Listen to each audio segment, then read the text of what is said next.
Looks like some platforms are sticking for me here right now.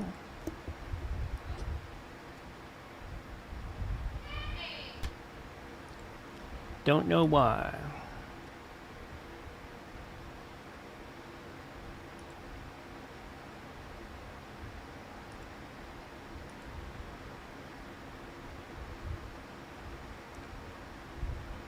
But we'll get them going here shortly. Let me go ahead and give John and Doc a call here.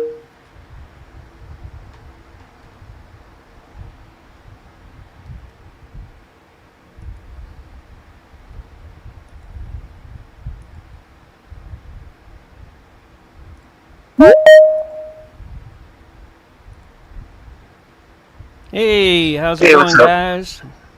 Hola. What's going on?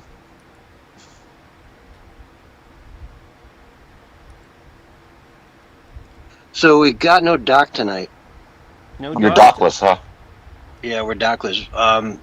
David, I gotta ask you, man, if you think you can hang the first 25 minutes, it'd really help me.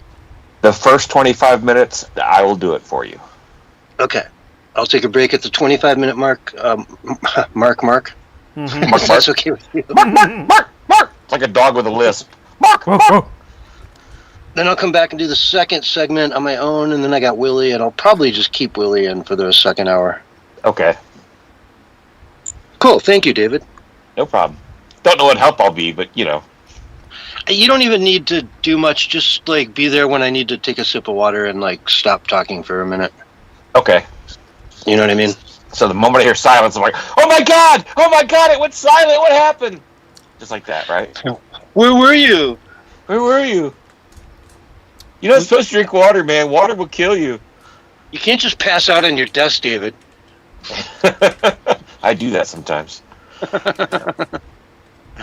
Got Roger You seriously and just going to Cecilia pass out on in your the keyboard right in the middle of the show? already. You'll be surprised. The room will start spinning. I'll start seeing stars. Screen. Yeah, exactly. That's why I have saran wrap over the laptop, so when I drool, it doesn't short out the laptop. Nice. Yeah. That's smart. Oh, yeah. But I'm embarrassed about that, so when people ask why there's saran wrap, I tell them, well, that way when I masturbate, I don't ruin the laptop. Because I don't want to talk about passing out. Yeah. Because that's just embarrassing. Mm-hmm. Yeah. Oh, yes, I had another B-Day today. That was fun. Yeah. Another B-Day, huh? Yeah, we tore them all apart and got into the nitty-gritty, got deep down into the hives, and just making sure that all of them definitely are laying egg, not larvae, right? Yes. And therefore, there's a queen in every hive. We're confirming that at this point, and it was interesting to see, man. Because you got to get in there and you look, and little larvae, and some are look like a speck of rice that's 1/100th the size of a thing of rice. Yeah. Yep. And then others are stuffed full like a chubby little maggot. Yep. So did you actually get to see the queen, or queens in this case? Yeah, I'm pretty sure I found at least one of them. It's a big bee. They're really hard to spot. They're not marked, and they are just they just have a slightly longer torso. Right. And the other bees are normally all over the queen. Mm-hmm. So. Yep. Yeah, I didn't see that. And again, we were 3 deep. We only went 1 deep. Okay. Or 2 deep on a couple of them. Okay. So they could have been way down in the bottom. We just never pulled one out. But, it was fun. It's interesting stuff. Because now we're making sure we did everything right before. You know what I'm saying? You're going back and double checking your work. Well, now's the part where you see that they're actually laying larvae, and therefore the queen got out and got, and it all worked. You know what I mean? Yep. There has been a giant, I don't know, we accidentally left. I didn't realize that he had taken some queens and stacked them on this piece of wood at the bottom of the hives. And so when we were cleaning up, I didn't know I thought he put them all in this container, and we left 2 behind that were outside the hives. And the bees just like swarmed them. You know what I mean? So like we came back the first time and there was like this massive, like 10,000, not 10,000, several thousand bees on the side of the hive, not inside it. Right. So we cleaned that up last time, and I was hoping that would be gone, but it wasn't. So we had to I had to get down on my knees underneath there and like reach my hand up underneath these boxes and like knock down hundreds and hundreds and hundreds, thousands of bees onto this like plate, and then pick them up and drop them in up top. And it's like, I mean, they're swarming all over you, and you're out there with the protection you have. You don't have anything more. You know what I mean? You just have what you have, and I don't know, man. It's interesting stuff. It was. It's like a place you shouldn't be. It just doesn't feel right to be there as a human being. So have you broke out the bee vacuum yet? No. No. Okay. All right. What's that for? Whenever you go and basically harvest wild hives, when people have bee infestations, you go in there and you smoke them out, and you'll use like an actual vacuum, like a shop vac. It'll suck up the bees. Shop vac. Yeah, I seen. What was it? Billy the Exterminator or something doing that. Mm-hmm. Yeah. Well, that or Wile E. Coyote has Acme written on the side of it. You know.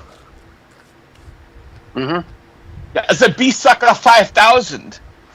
Mm-hmm.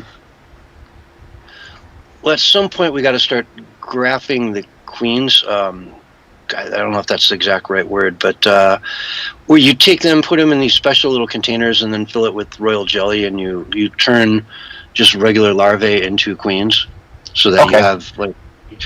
That's his whole goal here, is to make queens so he can sell the queens online to people. Okay, got it.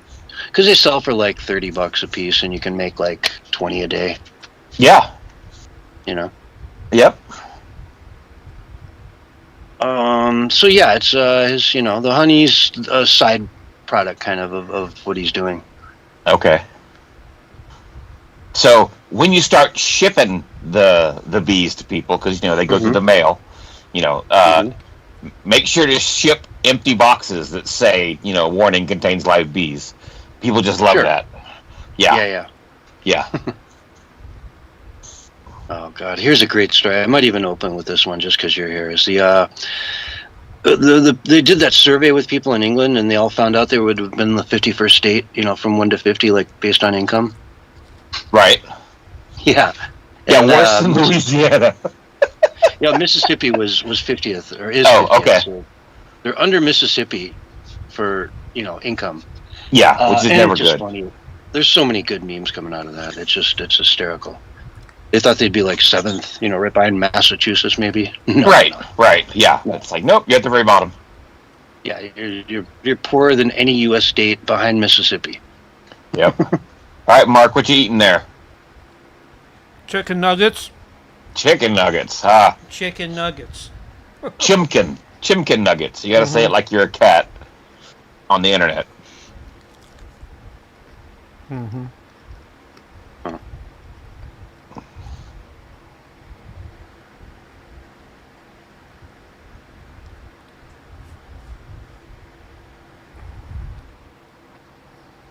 Oh yeah, here, this is a good one too. I guess we should cover the fact that the former Virginia Democrat lieutenant governor just shot himself and his wife.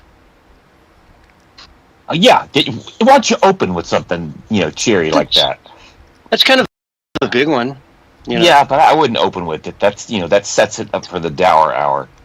Yeah, yeah. We'll start with the UK. There you go. Oh, and then this American YouTuber sent to prison in South Korea. Yes, Johnny Somali, I think is his name. Correct. Yeah.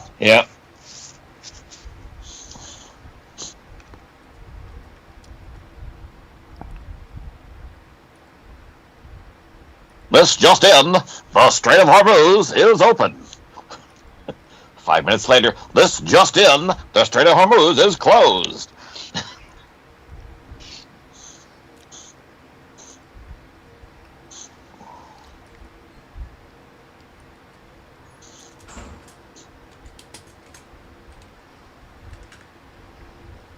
Okay. Be right back. Get more coffee. All right. Cool. Now we can talk about him. Yeah, right? Yeah, exactly, man. Like, he's got a Spider-Man poster on his wall. Have you seen that? I've seen the Spider-Man poster, yeah. Isn't the other one Godzilla or something? I'm going to remind you, he's a grown man. I tell you, I don't have a Spider-Man poster on my wall. Actually, to be honest, there's no posters on my wall. Yep. Could be worse. You could have, the little magazine centerfolds from Tiger Beat or whatever it was, with Leif Garrett or, There you go. Yeah. Yep. Was it Corey Feldman, was it? Yeah, or Haim, or one of the Coreys.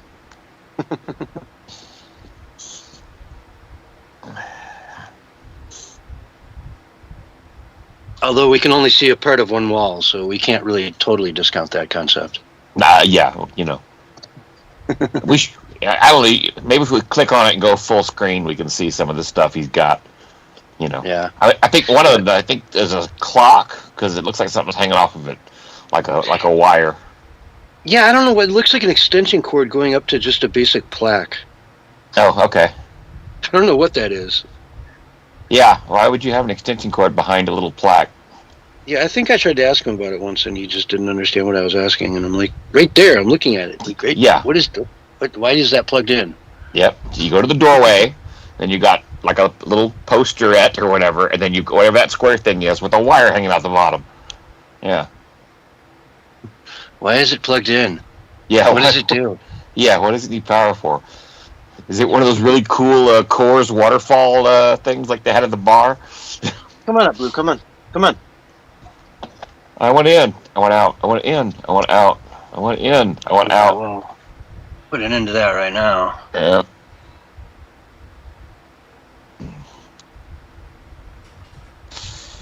So I'm heading up north here in a couple days.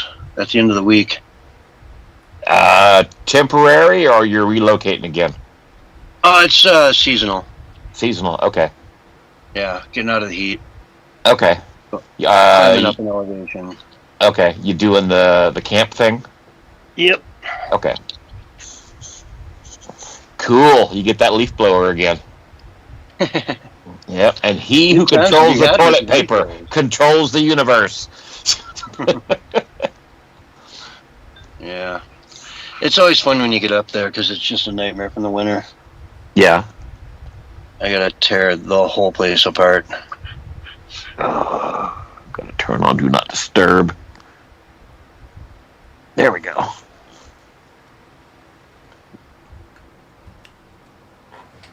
Oh, he's back. Don't talk about him, okay? Shh, quiet.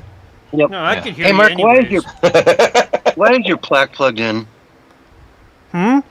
Okay. You have a plaque on your wall. It looks like look at the doorway.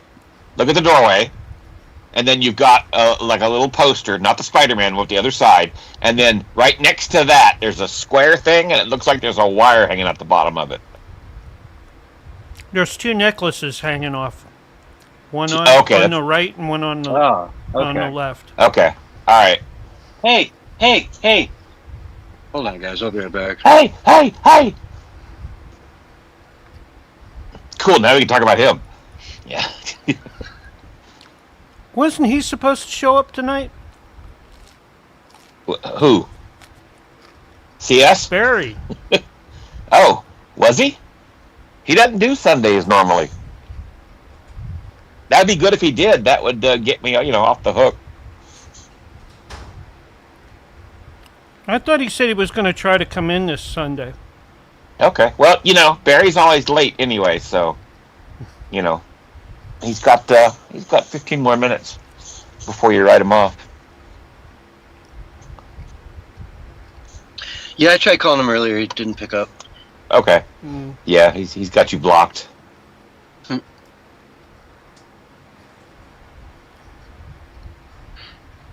Man.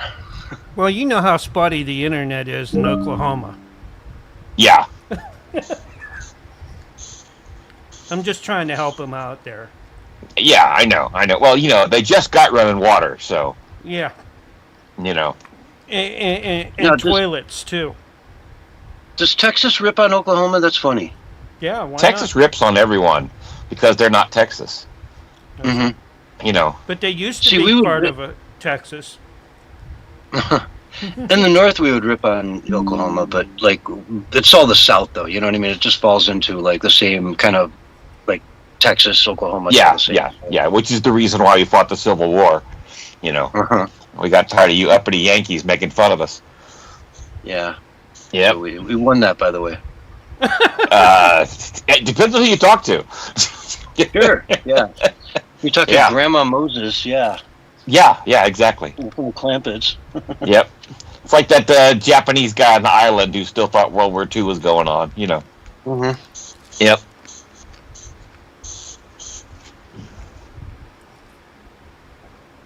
Hey, I know that guy.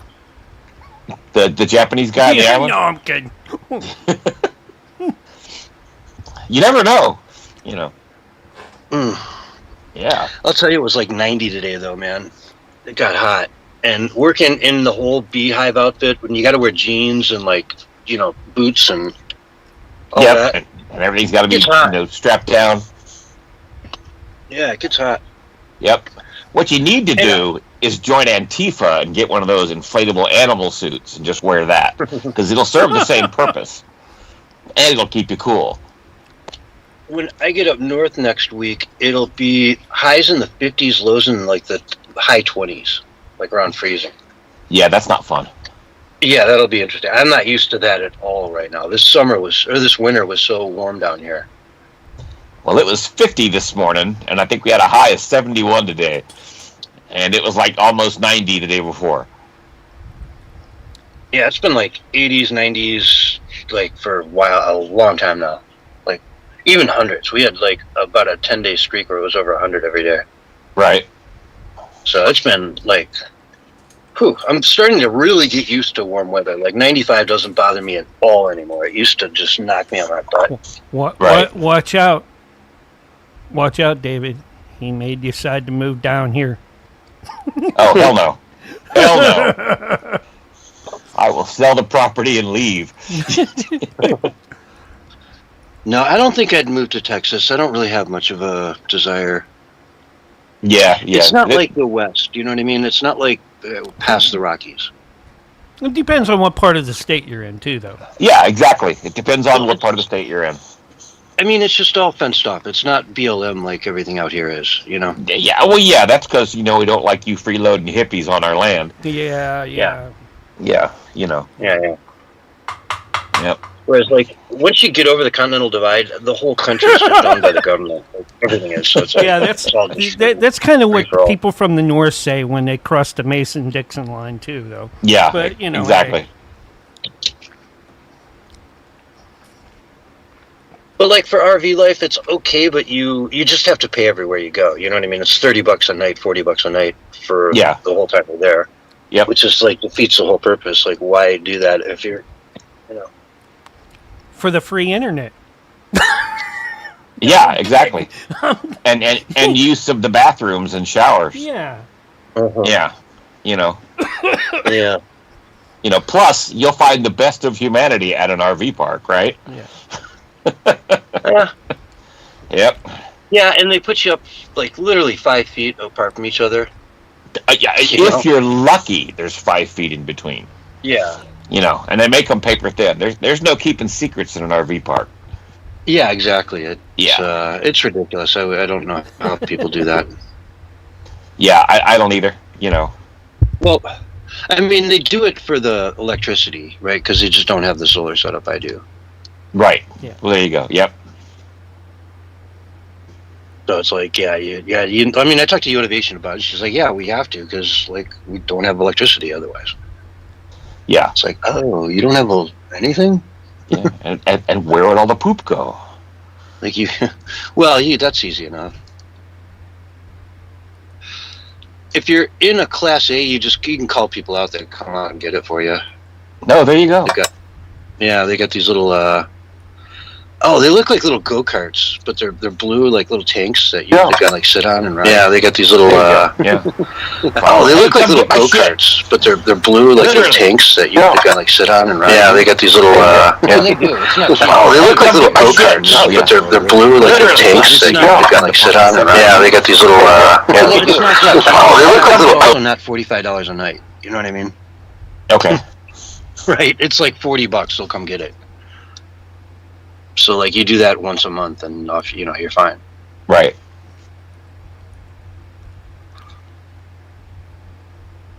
If you don't mind, tugging along that much stuff with you. Yeah, hitting the road with a full tank of poop. Yeah, you don't really want to. Yep. Have it that full very often. Oh, but yeah, there's people that make pretty good livings out here doing that stuff. All right. Wasn't it the Dave Matthews Band that dumped their septic on a bridge and it ended on some tour boat or something? In Chicago, yeah. Yeah. That's what I need to do. AI song sung by Dave Matthews about dumping crap. Mm-hmm. All right. If my short-term memory AI song sung by Dave Matthews about dumping crap. Mm-hmm. All right. If my short yeah, I totally remember that. That was a big story back then. That was a big story back then. And I can see, like, what do? You're screwed. You're like, you're full. You have nowhere in the city of Chicago you're going to be able to drain that thing, Right. So, like, it's going to be 2 days till you get out of town and get to a place where you can actually drain it. So they're like, hey, let's just pull up in the river and dump it in there. No one will notice. Yeah. Yep. The thing they didn't take into account, though, is the PR hit. Yeah. Yep. $1 million with the PR hit. What I'm saying is, you could have called up some dude from like the county and had him drive into the city. Would have happily, drained that thing for $200. Yeah. Which would they thought about the P, but the R they didn't even think about.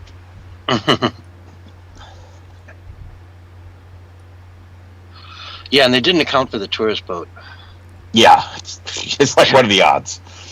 You really want to check if it's all clear before you do that, because it probably would have completely got away with it if not for those rascally kids. That's right, those pesky kids in their tour boat.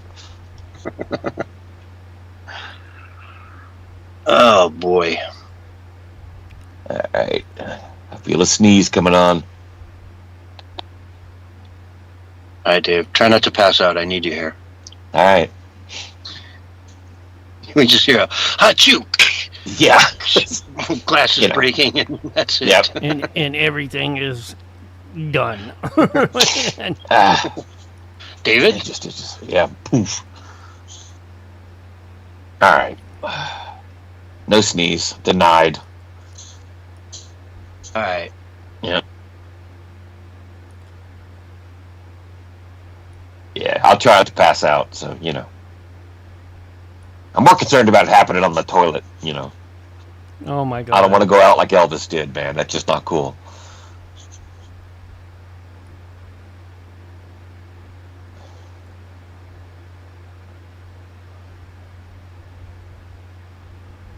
Okay, that guy's hitting it. People come by me now and then at like literally 90 miles an hour nowadays. Well, that's what happens when you're living on BLM land. Yeah, right? They just, I mean, it's shocking how fast they go down this road. Yeah. Then they kick up dust and,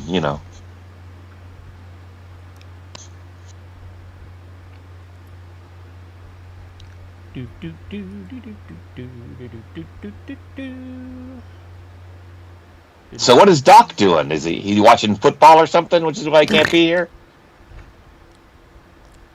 Huh? What's Doc doing, Mr. 420? I have no idea. He just said he couldn't make it. Okay. Oh, and Mark, speaking of, this Wednesday I'm good, but the following Wednesday I will not be able to be in. What? Yep. Okay. It is what it is. I will try to get Doc. On the 1st, you won't be here then, right? Or... not this Wednesday, but the following one. Yeah, it'll be the 6th. It'll be no, when that's not right. That's not. It's the 19th right now, Mark. 19. Oh, yeah, it doesn't sound right at all. Sounds like it should be like the 26th or something. The 29th. Sorry. Yeah. Oh, okay. Yeah, sounds about right. Yeah, 29th. All right. So yeah, the 29th I will not be here, but I will talk to Doc about him coming in to, fill in for me. Okay, that sounds good. Or we'll just replace him with a Clawbot. It'll be fine. Yeah. No one will know the difference. Work it out. But, I mean, you have enough time between now and then. Yeah. To clone his voice and all that. Let's go. Okay, no problem. Yeah. Well, if it's Doc and Barry, they can. That would be fine. Yeah, Doc and Barry would be good, or Well, if you need to do an encore, you're fine. I mean, you. We'll just replace the entire 2 hours with AI songs about you. It'll be fine. No, we won't. I'll take the last two Sunday, a Sunday show and play it in place of the Wednesday show, which will be fine. All right. If that's how we have to do it, but keep on me about that. Let's switch rooms, and all right. I'll see you guys on the other side. All right. That's Censorship Sucks pre-show. Getting ready for the regular. Start them out and get them going for the main show.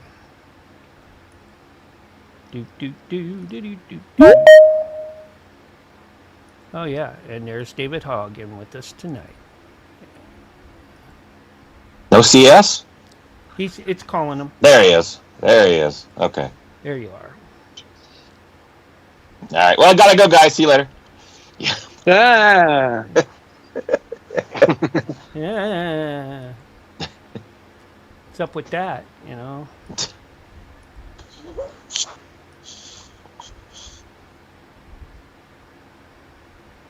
There we go.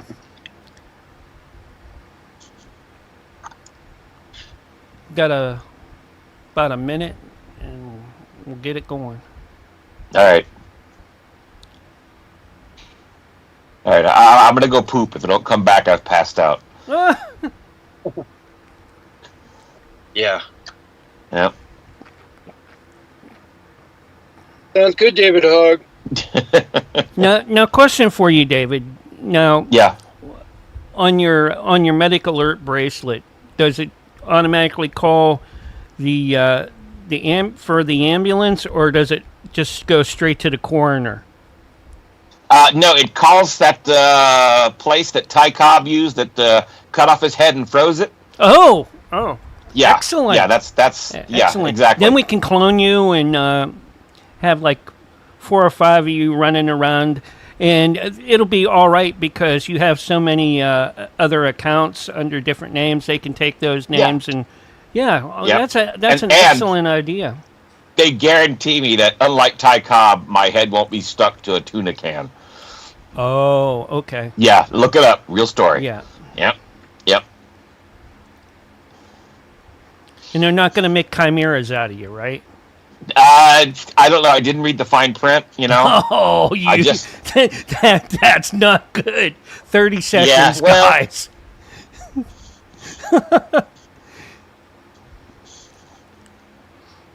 You must read the fine print. You didn't read the terms of service? Yeah. Oh, no, not that. Yeah. Anyways, clicked agree.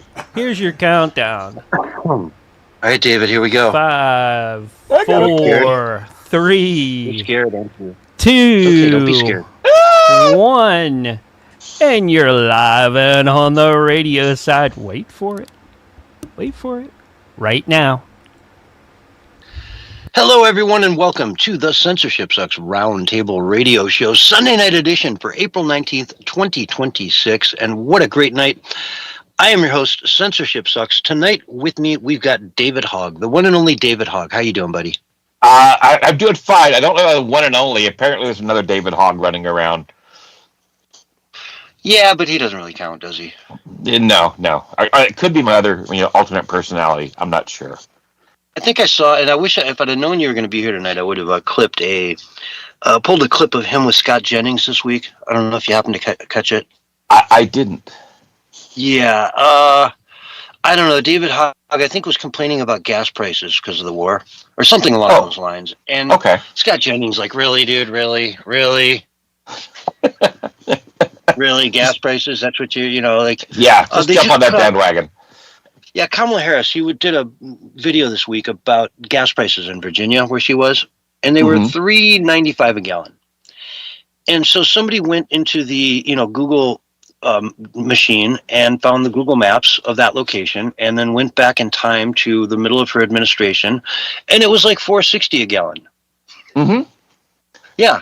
So I don't know, what is that? 25% more per gallon?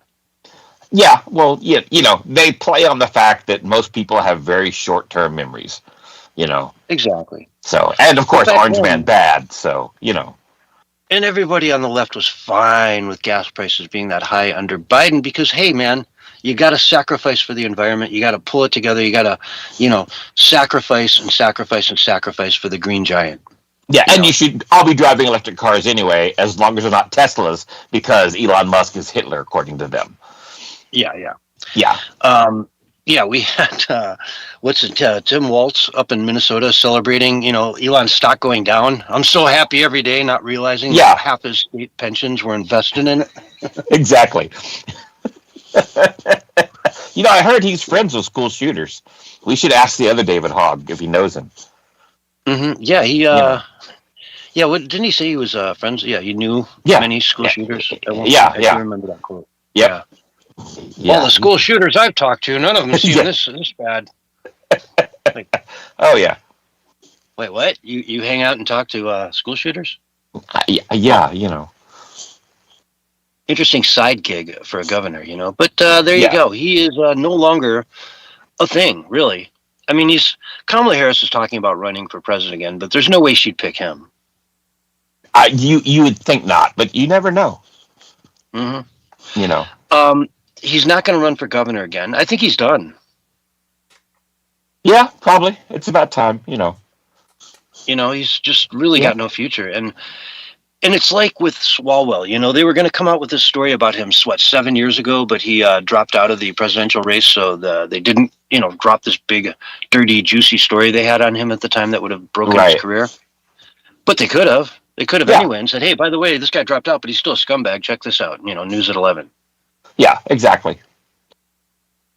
So they let us live with him for a long time because, they do the right thing. And now there's a lot more that can come out about him, but they're not going to pursue it because he dropped out. He did the good thing.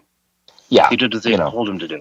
And he, shut it all down and said, okay, I'm done. I won't run for office again. And therefore, just give me a job as a lobbyist somewhere on K Street. Yeah, where he makes even more money. Yeah. Yep. Way more money. And to be fair, I mean, he's one of the people that just really hasn't milked the cow to death through the years. Well, he was busy with Fang, Yeah. And allegedly, possibly potentially raping his staff, but allegedly, it keeps you busy. Yeah. It keeps you busy. I'll tell you, David. If it does keep you busy like that. Yeah. You're up at 8 a.m. You're not going to bed till 2 a.m. Yeah. Well, I'm sure it was all Ruben Gallo's fault because he was out there partying with him, keeping him up late. Yeah. Yeah. Bad influence, that guy. Yeah. We'll just blame it on Gallo. Yeah. Right. Yep. Eric is really a nice boy, but that Eric, the Gallo guy up the road, he's no good. Yeah. Exactly. Oh man, boy, it's fun watching American politics. It just never ends. And it's also fun to look over the pond and just watch the UK fall apart. I mean, I don't think it has a future, really. It doesn't. And I know Tommy Robinson did a big event over the weekend, and I did not even catch any of it. I was too busy. So I'd love to report on that. I just don't know much about it. But man, they are falling apart. They just did a survey where they went out in the streets and, asked people, if you were a U.S. state, here's a list of all 50 states and their, what they make. And where do you think the UK would fall in here? And everyone said around 7th place was the average. 7th Right. place. Right. Many said first, some said 20th, whatever. But 7th was what averaged out to be. Well, the truth is, David Hogg, 51st. If they became the 51st state, they would be also the 51st state in income, in terms of income. The poorest state in the United States would be England. And isn't London like a financial capital of the world? Oh, yeah. Yeah. Where a latte, a latte costs $20. I don't know, 15. They don't use euros. They use pounds over there. Pounds. Yeah, or quid if you're a commoner. Yeah, there you go. Or pence instead of pennies. Yeah, exactly.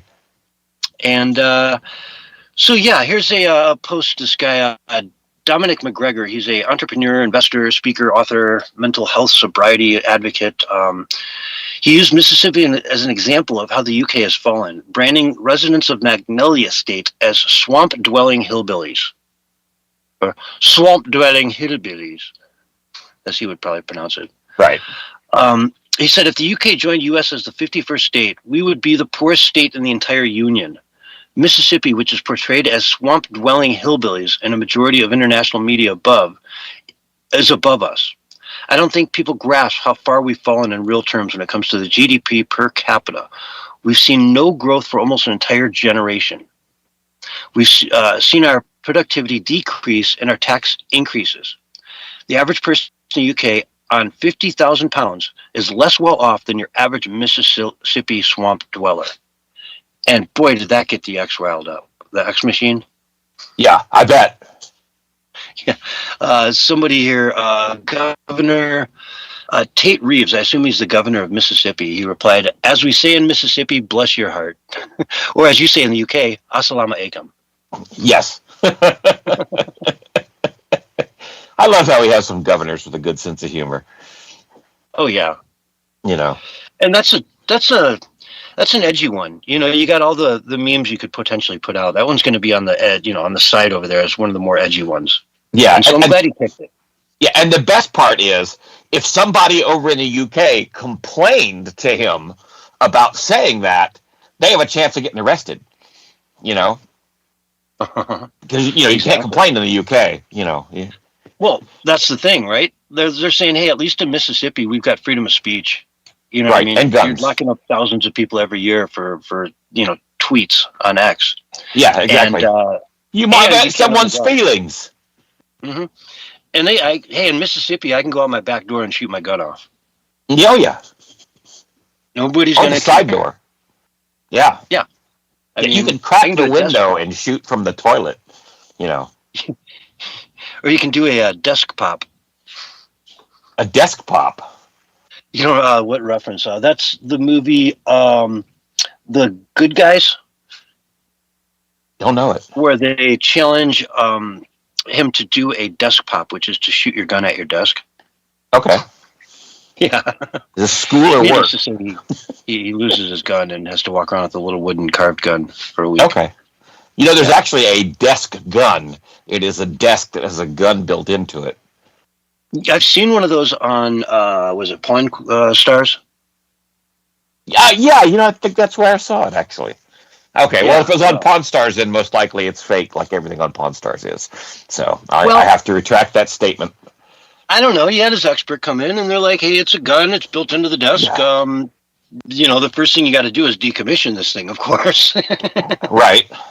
Like, you can have it, but it's in no way, shape, or form legal. And I totally kind of agree. I mean, I'm, pro guns to a large extent. But having a desk that doubles as a gun is probably not something the average, you don't want to sell that at IKEA. Yeah. And, when you go into a gun-free zone, you do really, stick out carrying a desk with you. Yeah, on your hip. You go into the bank, you put the desk down in front of the teller, hand them a note, Write it out patiently on the desk before you hand it to them. Exactly. Yeah. Just whatever you do not pull the quill from the inkwell. Yeah, it's coming, man. Yep. It's coming. Yep. It's fun stuff, though. I don't know. We have a good time going through it. Maybe we can 3D print desk guns. Because some state now made it harder for you to pretty much print anything. Mm-hmm. And that's a good thing. I hated printers. I always had to go buy one to print something, and then I just you needed it maybe once every 6 months to print something. Right, and the $100 ink cartridge that you had to buy has dried up by the next time you need it. Yeah. Pretty much, yeah. So it was like you'd print like 4 or 5 documents over the course of a year, and then you had to go buy another $100 doc. Yeah, it was just and put it on a thumb drive. Go to your UPS store or your Kinko's or whatever. Mm-hmm. They'll charge you 50 cents. Yeah, it beats $100 worth of ink that's going to dry up. And this was always at a time when you could have just sent me an electronic document to sign. But exactly, you didn't know how to do that yet, so you made me go buy a printer to print, or take this drive down to the library and print one up, and yada yada yada. Yep, and you have to sign it, then you got to scan it, and the scanner is first thing to go out on that cheap all-in-one printer. Yep. And send it back to them, and it's like, I don't know, man. Like, just can we get into the 21st century, please? We're here now, though. That's all that matters. That's right. We finally made it. Yeah. Look at us. We're like 2 old timers talking about how we are old timers. Used to work back in the day. Yeah. Back in my day, we had an EGA monitor and we liked it. 16 colors. Let's see here. Let's dive into New York City again. Mayor Zohan Mamdani. He announced this week that they're going to do something really exciting for New York. They're going to introduce a new concept that they just came up with called trash cans. And by the year 2031, they're going to have them citywide. Trash cans. Yeah, trash cans. Okay. You've been through New York, right? I have, actually. And if you've been there on trash night in any certain neighborhood, you'll just see stacks and stacks of garbage bags out by the road, right? Okay. There's no alleys in New York. You go to Chicago, there's alleys everywhere. You go to New York, no alleys. So you're talking like dumpsters, not like just public trash cans. Well, no, they've got to be. That's the thing, right? Like, you can't put a dumpster on someplace where, like, how does a dump truck get at a dumpster that's on the side of the road, right? They'd have to go jackknife across the side of the road. Yep, New York, where all the little roads are narrow and everything. Okay. Yeah, so they got to get parallel, or so it's got to pick it up on the side. So they're just, I think what he's talking about, like, you've seen those the trucks that'll come by and pick up a can, and boom, dump it, go pick the next one up, boom. Okay. I think he's talking about something along those lines, right? Okay. And bring it out in such a way that they don't have to have the piles of garbage everywhere and the rats that come with it, right? Because the rats just love that stuff. Right. And only non-white people get the trash can, right? Well, they got to pay a whole lot more. The white people do. The white people. Yeah. But it's an interesting concept. I think it's a bold move to try to introduce, trash cans to the city of New York in 2026. Well, 2031. We don't want to rush this. That's 2 years after his grocery store will open up in 2029. Mississippi actually has had trash cans for a long time. Just want to point that out. Yeah. Now the UK, like in London, there are no trash cans. Really? They just use the Thames River, right? They're not in the underground. They're not on the streets. They had to get rid of them because they were afraid that people would put bombs in them. Yeah. Well, that's a effervescent risk in the UK. Yeah. Well, I got to blame white people for this. This was originally the IRA and stuff like that, which is what started it. So. Yeah. Yep. Those crazy white Irish, Oh, God. Always have to be Lucky Charms. Yep. My dog is being a dog. Does she want in or does she want out? She came in and somehow she's tangled up, and I don't want to go outside and figure out what she's tangled up on. Okay. At least she stopped recommending news stories because that was really embarrassing. Yeah. She Yeah. always wanted to talk about the cat up the road. Yeah, exactly.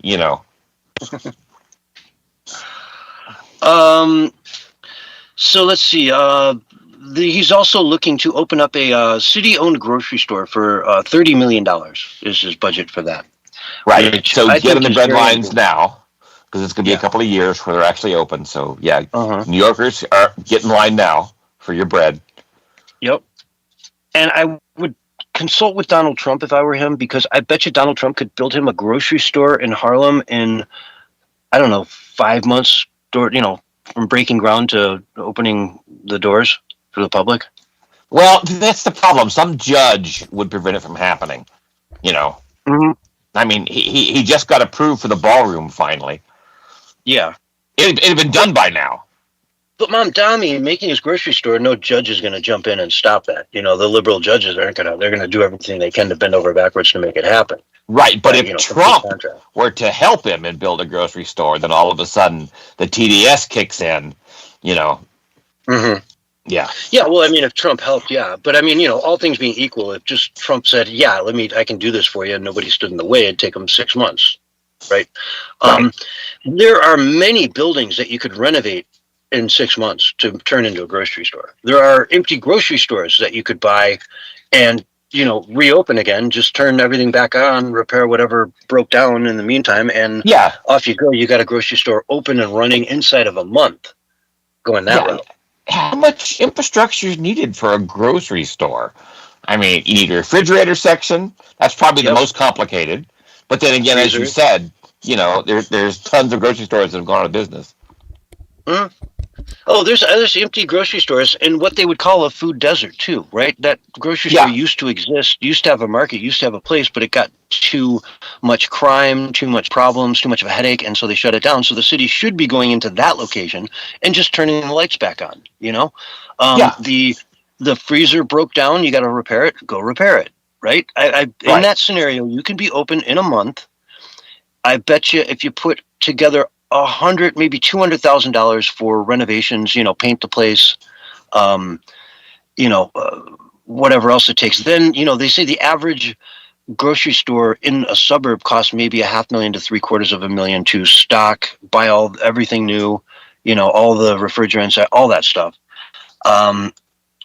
At least, I asked Grok what it would cost to open a grocery store in the suburb, and he said, well, once you get the place, it's, $750,000 is about the average amount of money that somebody would bring on the high end to do a large grocery store.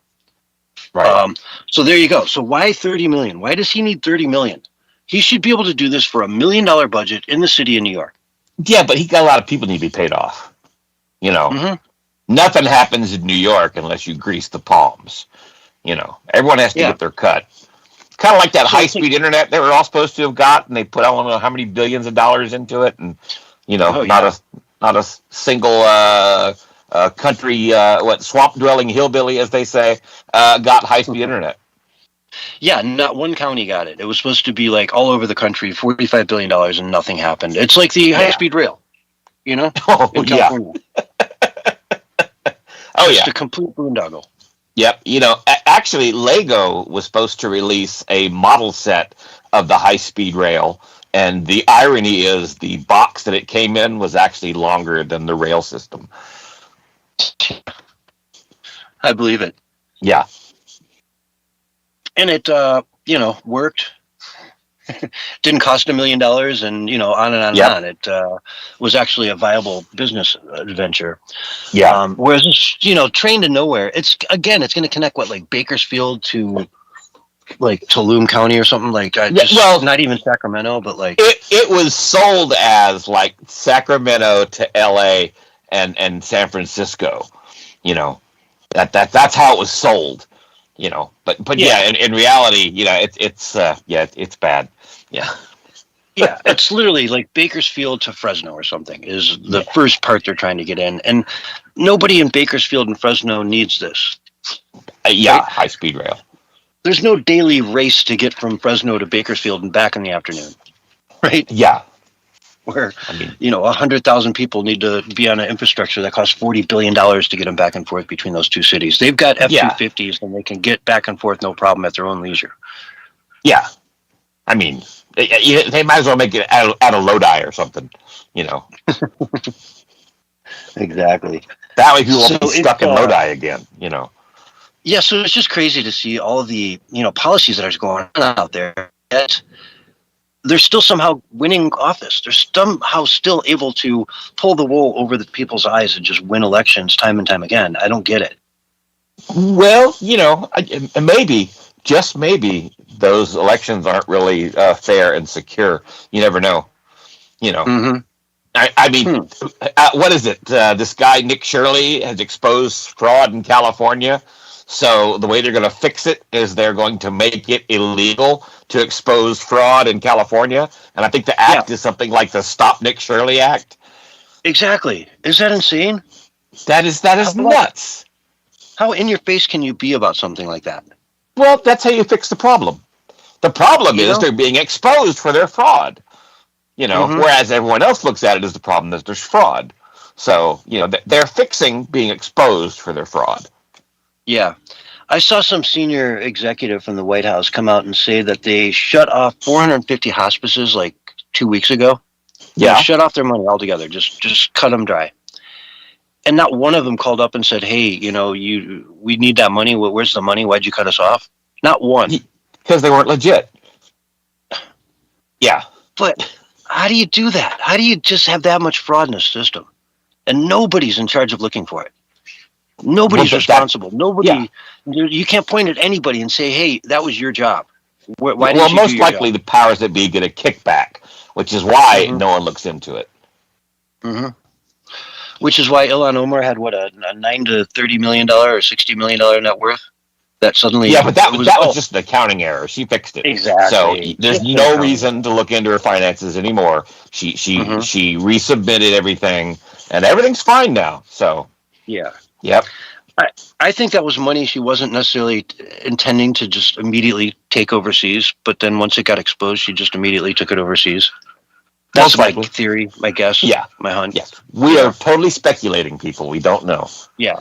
But my guess is that it's sitting in an account somewhere in, I don't know, the UAE or some, friendly country to, and it's no longer a thing. The winery, no, we sold that, divested, made a little money, nothing to write home about. But no, it's gone now. We lost that. It's gone. Yeah, and the land apparently has vanished as well. Mm-hmm. Exactly. No, nothing to see here. Yeah, exactly. It's funny because they got her dead to rights on marrying her brother. They got her dead to rights. Yeah. There's no ifs, ands, or buts about it, right? They're saying we got her dead to rights. She married her brother. Yeah. And what was, without any doubt, immigration fraud. Mm-hmm. It was her trying to illegally get her brother's citizenship here in the United States. And she was involved in it, knowingly. That is illegal.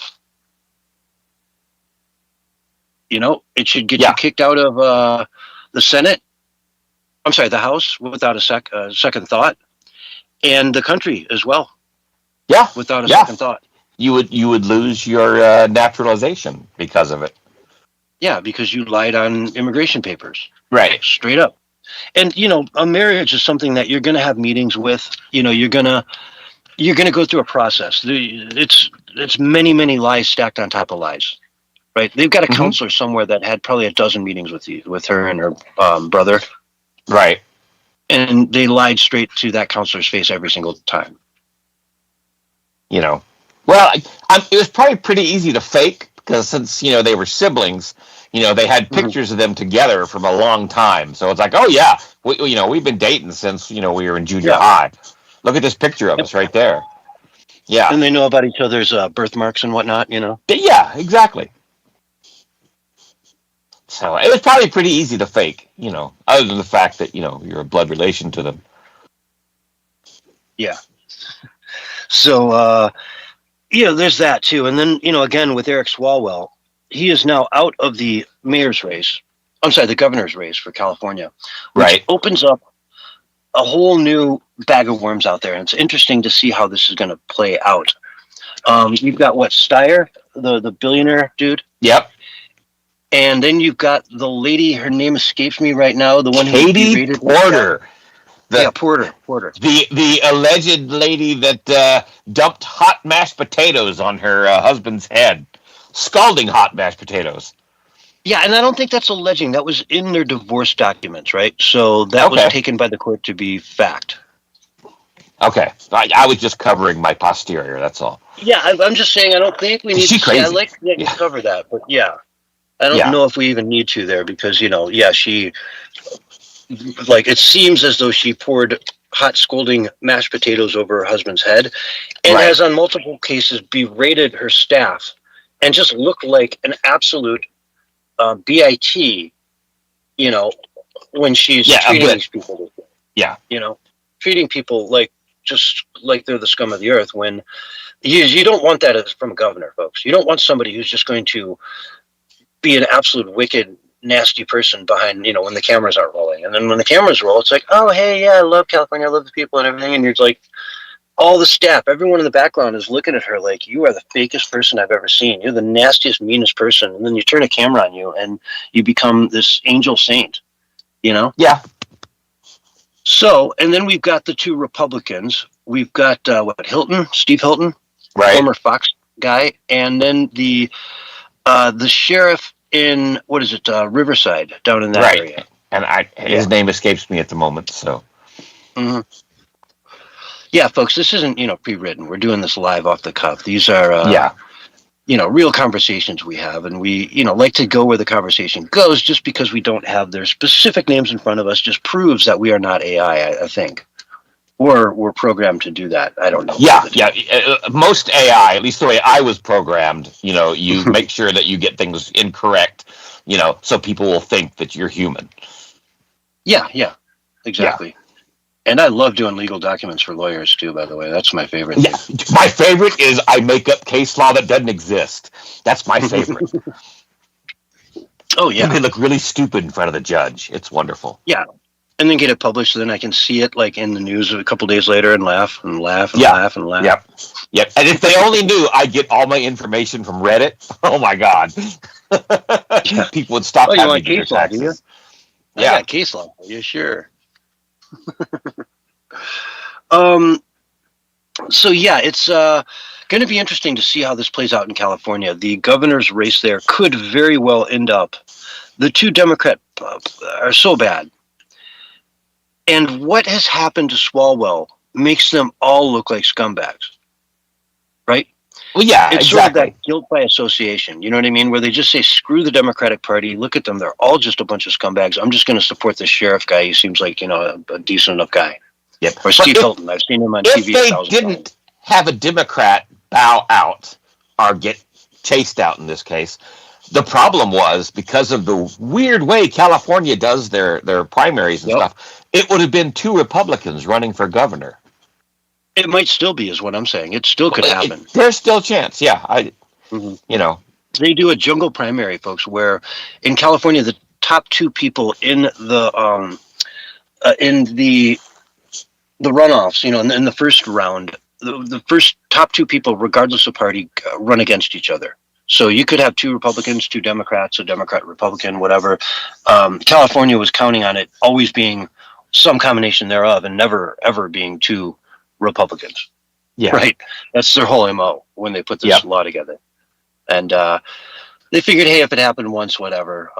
What's a Republican going to do anyway in California in office? What are you going to pass law? Yeah. You're just going to, you're going to get impeached in the first week and then you're done. Yeah, pretty much. They'll have you in good luck where you can't do anything. Yeah. Of course, Schwarzenegger ran as Republican, and he was governor for a while.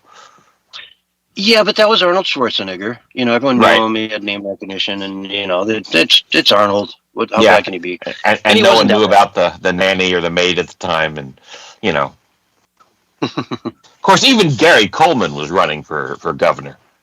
Mm-hmm. Yeah, it could happen. Michael Avenatti could still run.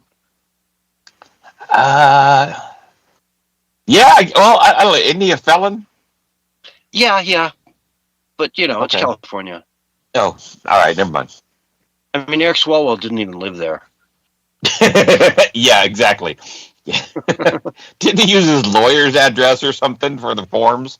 Yeah, and then at the last Allegedly. minute, he Yeah. rented a house and like one of his staffers, like a bedroom in their house. Yeah, that's good.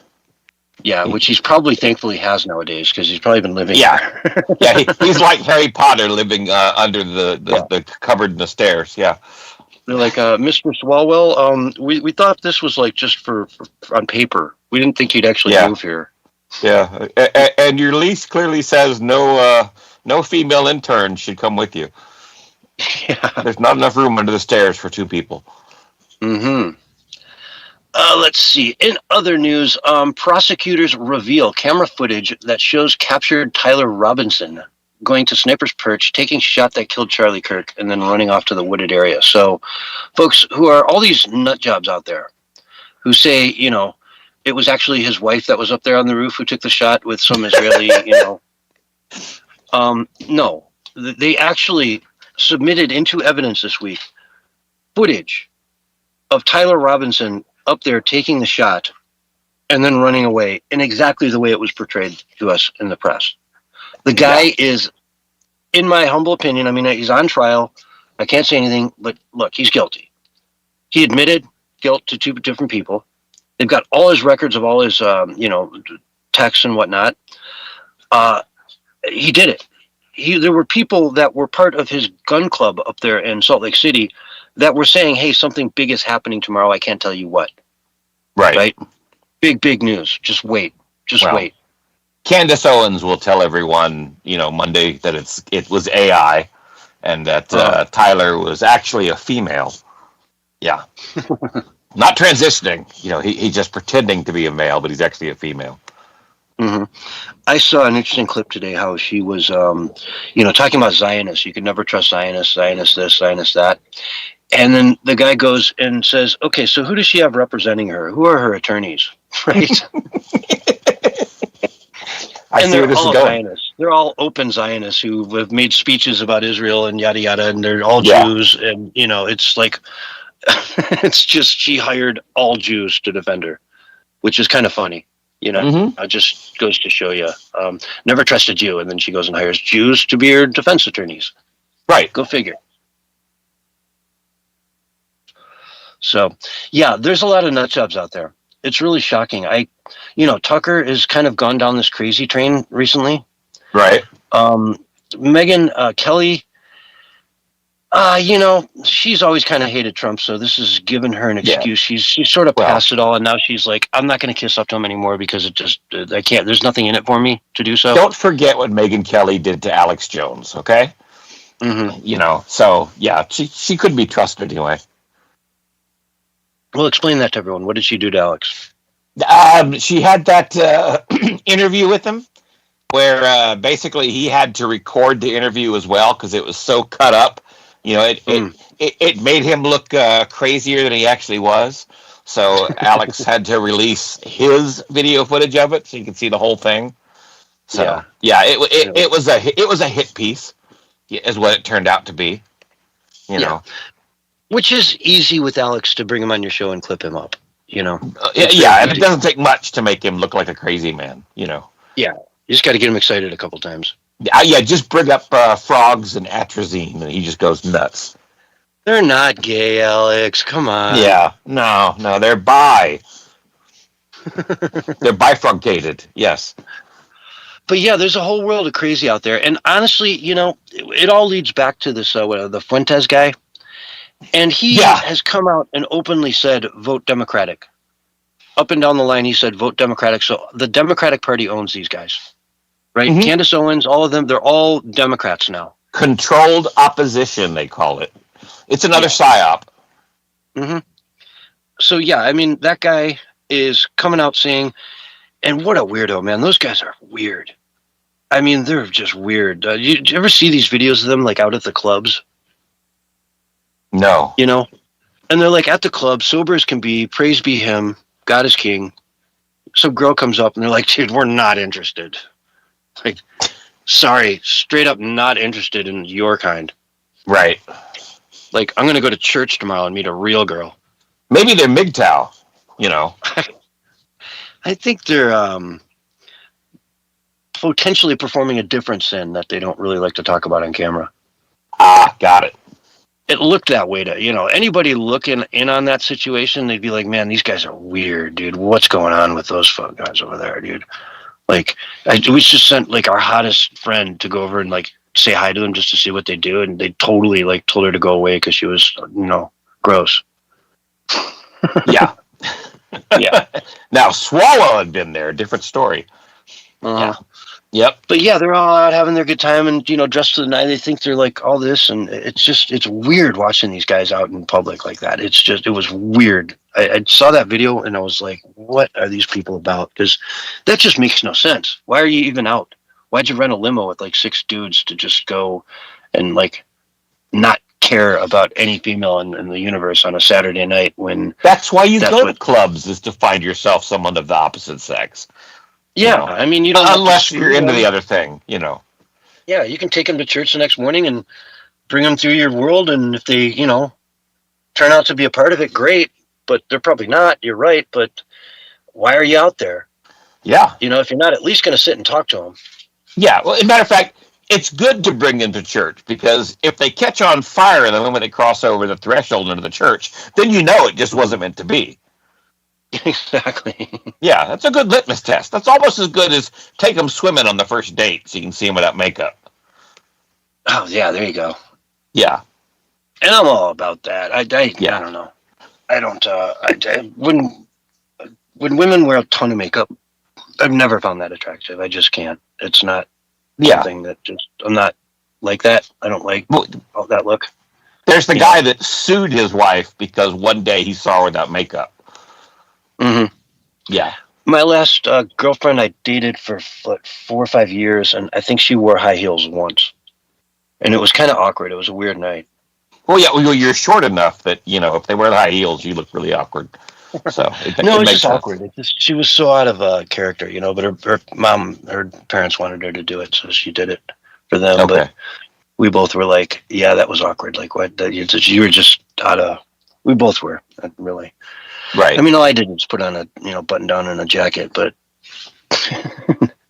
and, threw an extra comb through my hair. Right. And were you wearing high heels as well?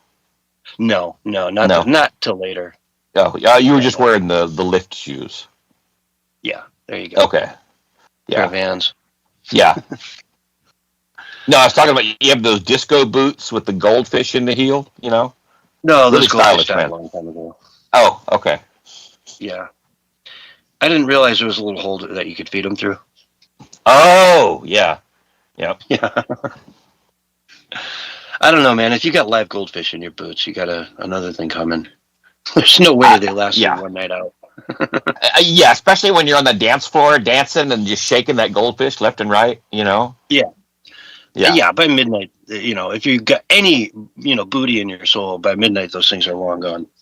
Yeah. It's a scrambled fish after that. David, it's always an honor to have you on the show. Where can people find you online? Good question. I'm on Minds as David Hogg, and you can actually find me on X as Hogballs with a Z. With a Z or an S? With a Z. I figured it should have HOGGBALLZ. Excellent. And do you reach out to the other David Hogg now and then? I used to, but he's kind of an idiot. So, you should never argue with idiots. They will bring you down to their level and then beat you with experience. Exactly. Yep. Anyway, on that note, folks, we're going to take a break. This is the Censorship Sucks Roundtable Radio Show, Sunday night edition. Make sure to come back on Wednesday night, too, folks. We're live every night, Wednesday night at 6 o'clock p.m. Eastern Time, right here on this channel. But for now, we're going to take a break. We'll be right back after these messages. Flat Earth! You got it in. Of course. Thanks, David, for hanging out. No problem. So you're going to be okay the next 15 minutes? Okay, cool, man. All right, I'm glad I was able to help. So, yeah, you went above and beyond. Okay. All right, man. Well, enjoy the rest of your show. Okay. And, Willie will stick around. Yeah, I'm sure he will. Okay. I'll just make him be an idiot for an extra half hour. Well, yeah, that's not that hard. Hey, hey, Mhm. hey. Just, tell him he can sell his chum underwear or something if he, Oh no, goes the he's going extra to try to mile. sell that no dose stuff that he's. At least he stopped trying to sell farts in jars that make you smarter. Yeah. Yeah, but what happens when he sells that one mason jar by accident with his ant in it? Yeah. Yeah, the ghost ant. Yep. Yep. Of course, she's always smelled that way, so, it's kind of hard to tell. Are you sure? Oh boy. Yeah. Oh boy. Oh, it still hasn't cooled off yet. It's hot. It was nice here today. How was it over where you were at, David? It was cold in the morning. Yeah. But it was like a high of 71. Had We had some lovely sunshine. Yeah, it was Yeah, like it mid wasn't bad. 70s tops here, with a nice breeze. All the chemtrails outside. I was watching slowly creep across the sky. Yeah. But hey. Yep. Smell of aluminum particles in the air. When you smoke as much as I do, it's like the there aluminum. you go. It just blends right in, I guess. Well, yeah. Well, it binds to the tar particle in the Yeah, cigarette. yeah. That's how I survived COVID. That's how a lot of people survive COVID, apparently. Smoke more. Yep.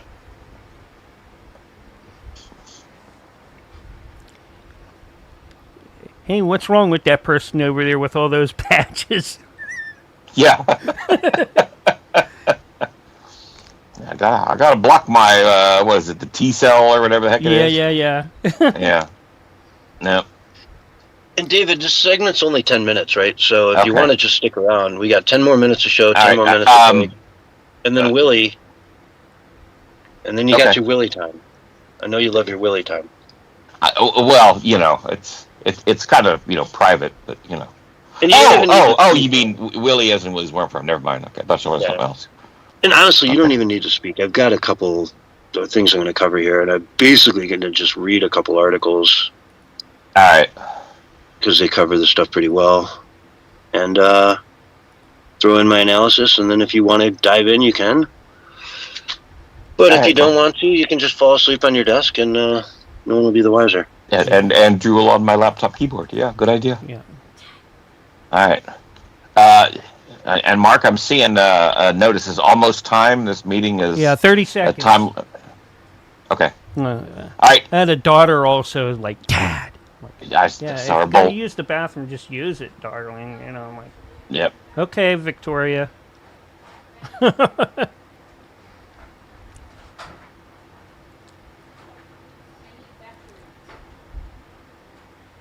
Oh, batteries. All right. Yeah, the batteries I keep there. Anyways, here comes your countdown. 5, 4, 3, 2, 1. And you're live and on the radio side right now.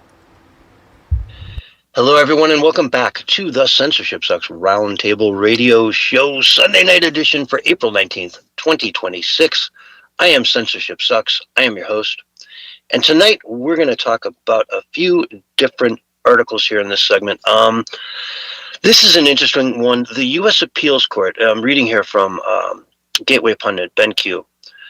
A U.S. Appeals Court has allowed the Trump administration to continue construction of the $400 million White House ballroom at the site of the former East Wing for the time being. Wow, man. This is crazy. These activist judges keep stepping up and trying to stop him from building the ballroom. They just want an empty hole in the ground for the next decade. They want this thing to be a construction site for the foreseeable future. But finally, a 3-judge panel in Washington, D.C. granted temporary stay to a lower court order that had paused most above-ground work following a lawsuit from the National Trust for Historic Preservation. So there is also an underground section to the East Wing that is security. that the military is putting together underneath it. It's a little bit secret, but it's going to be sort of a war room. It'll be obviously very safe in case of attacks and whatnot.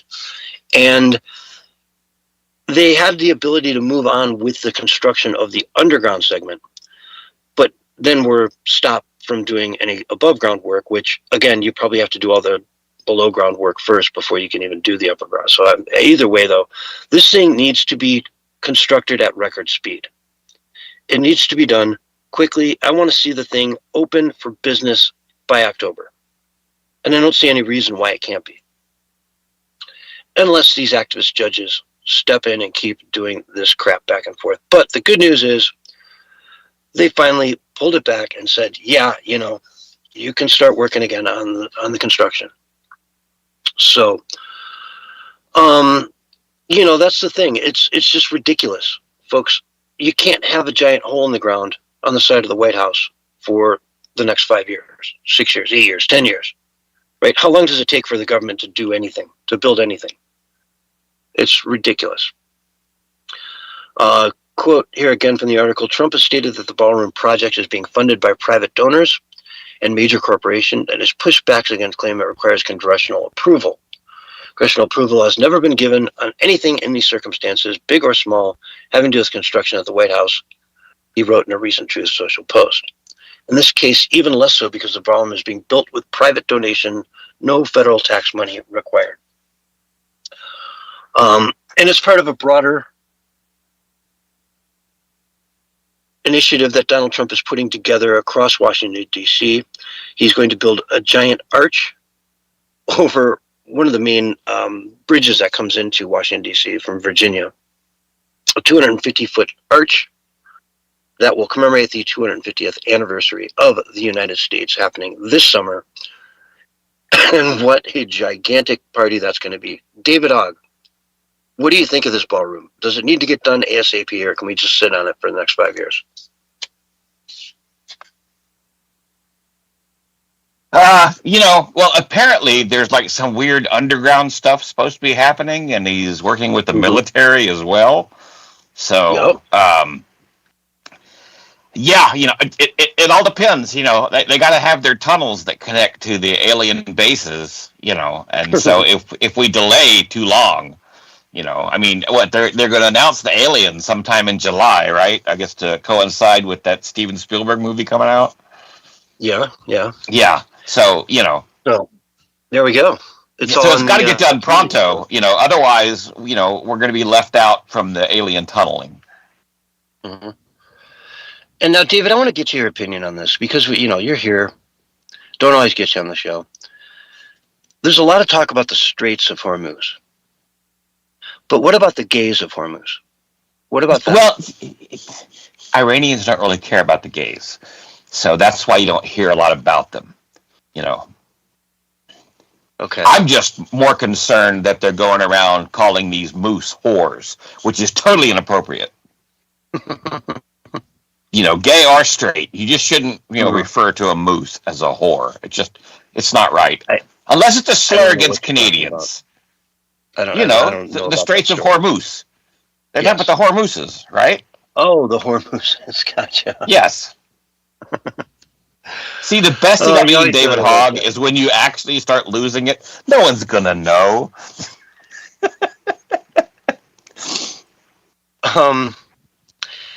So anyway, yeah, it's crazy, this back and forth, because Trump is saying, hey, we control the strait now. And then Iran was just firing on a Indian tanker that they allegedly gave permission to go through. Right. And then they started shooting at it. And they're like, please stop. You told us we could come through. Yeah. Didn't even radio them, Mm-hmm. Yeah, I think they released the audio, actually, of it. And then Iran, one of their spokesmen came out and said, yeah, the strait, it's open again. And then later, somebody higher up came on and said, that guy's an idiot. Didn't know what he's talking about. Yep. It's like Groundhog's Day, And once again, the Straits of Hormuz are closed. Yeah, it's like they don't know what they're doing 5 minutes ago. Yeah. It's almost as if no one's really sure who's in charge over there.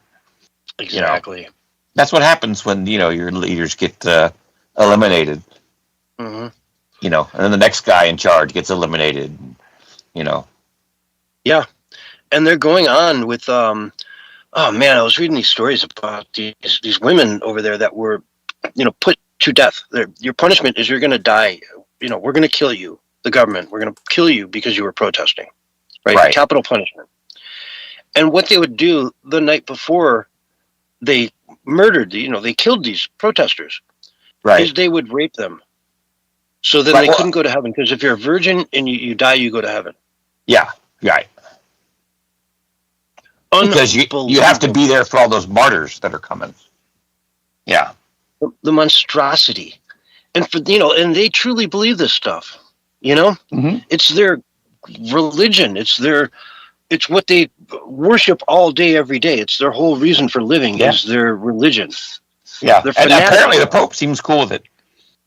Yeah. Yeah. Tucker Carlson's all about it. Yeah. And it's just a backwards, like you guys are living in the 6th century. You're really like so far behind the times that it's insane. And yet somehow the left in America is putting them as like their top martyr. They love Iran now. There's no one on the left that is pro this war. They all hate it. Yeah. Yeah. Matter of fact, the left feels that Iran should have nukes, but they don't want American citizens to own a pistol. There you go. Explain that one. Yeah, I can't. That's one of those make it make sense. It's just I can't happen. Yeah, and it's straight up fundamentalism, folks. I mean, it's the straight up like scariest kind of religious fanatics. The what are those the Baptist guys down in the South that would always go out and say God hates fags and all that stuff. Oh, yeah. The Westboro Baptist Church. Reverend Phelps. Yes. Yeah, it's if those people were in charge of Iran. It's kind of that level of fanaticism. Well, okay. I have to give the Westboro Baptist Church people credit.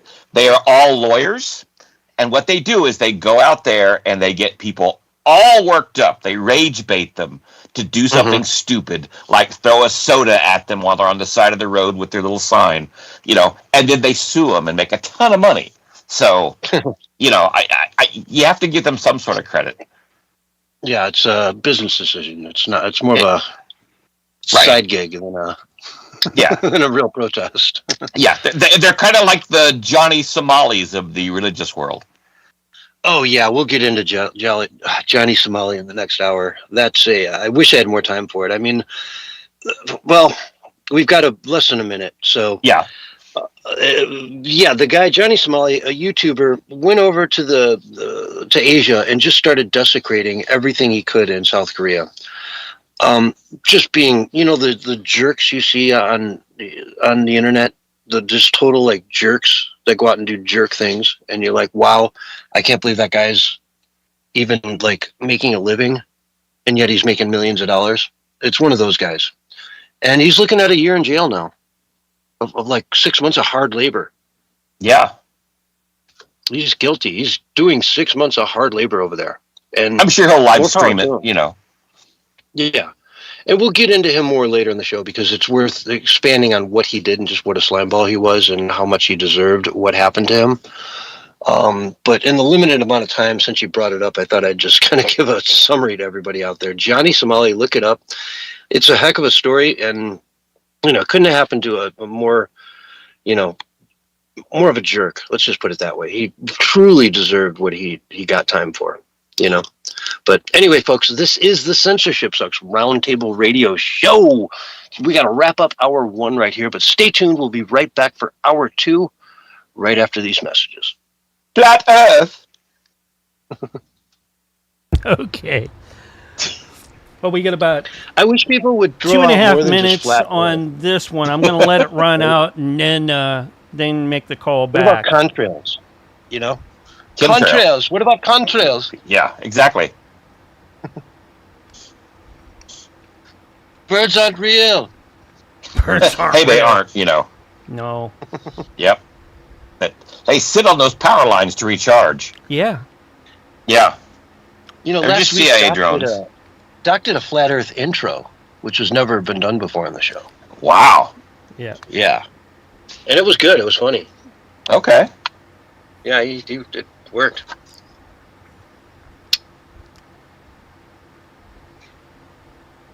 Yeah, we all know that if the Earth was actually flat, the cats would have knocked everything off by now.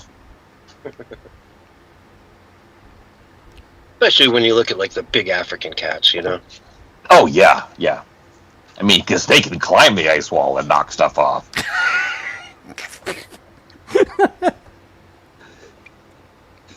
Them and polar bears, right? Yeah, exactly. You know, but according to Al Gore, the polar bears are all gone. Always liked that song, If We Had Some Global Warming. I forget who done it, but it was a song based off of The Who.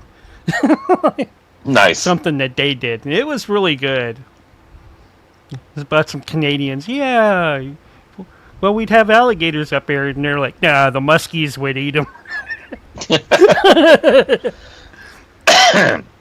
Well, what about the polar bears? Hillbillies in Mississippi. Oh, I need a new rug for my living room.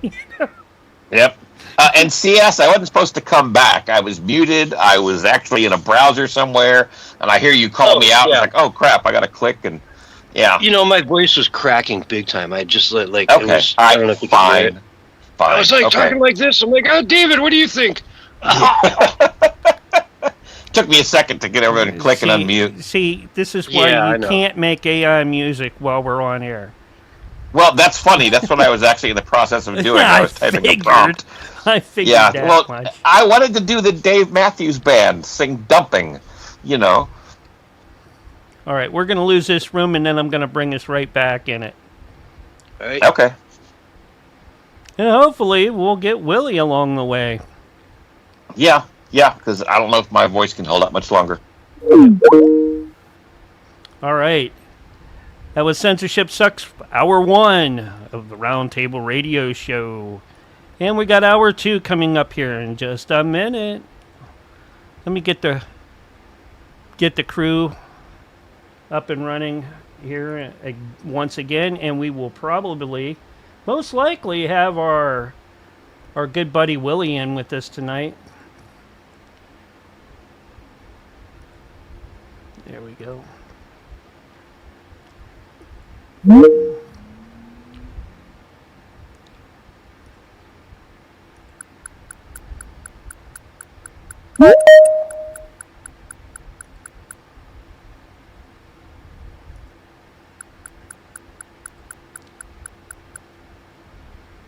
Uh-oh, look out. All right, David Hogg in the house. We got some. I want to say hi to Willie. In here, I'm missing Willie. Okay. But I'm not hanging out after that. Yeah, my voice is starting to rag out. Yeah, we'll see about that. Uh-huh.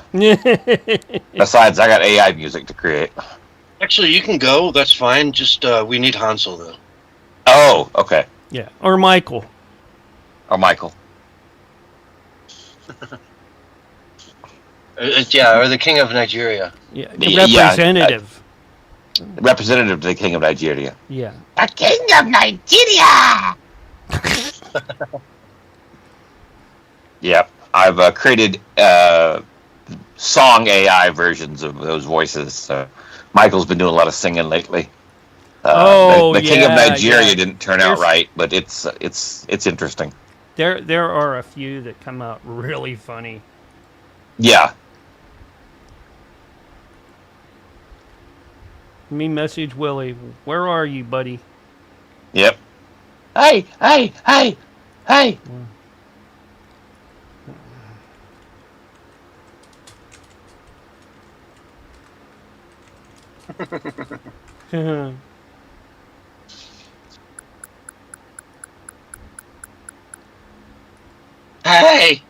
There he is.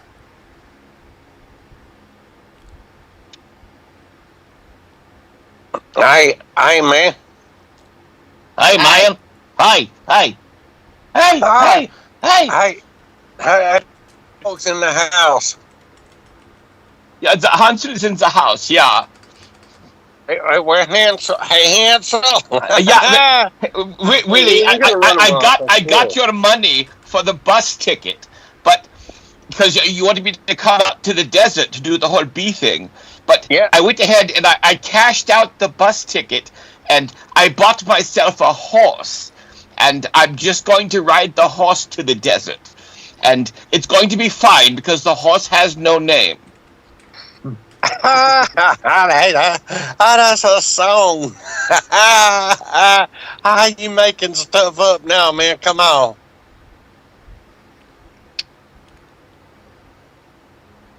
Oh, Yeah, I thought you went to that other place in the desert. The Hotel California? No. That one where they have the conferences, out by Area 51.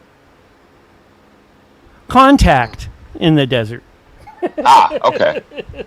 Yeah, that's going to all be, moot come July when they find out that they're interdimensional beings. Yeah. Now, Willie, please do me a favor. We've got David Hogg, we've got Hansel here tonight. Please don't run them off. Okay. Actually, we don't have them here. I got rooked into doing the first hour, and I've pretty much I've Willie, blown my don't voice run 'em out. off, So, please. yep, You're running them off, Willie. Yep. You're gonna sell his underwear.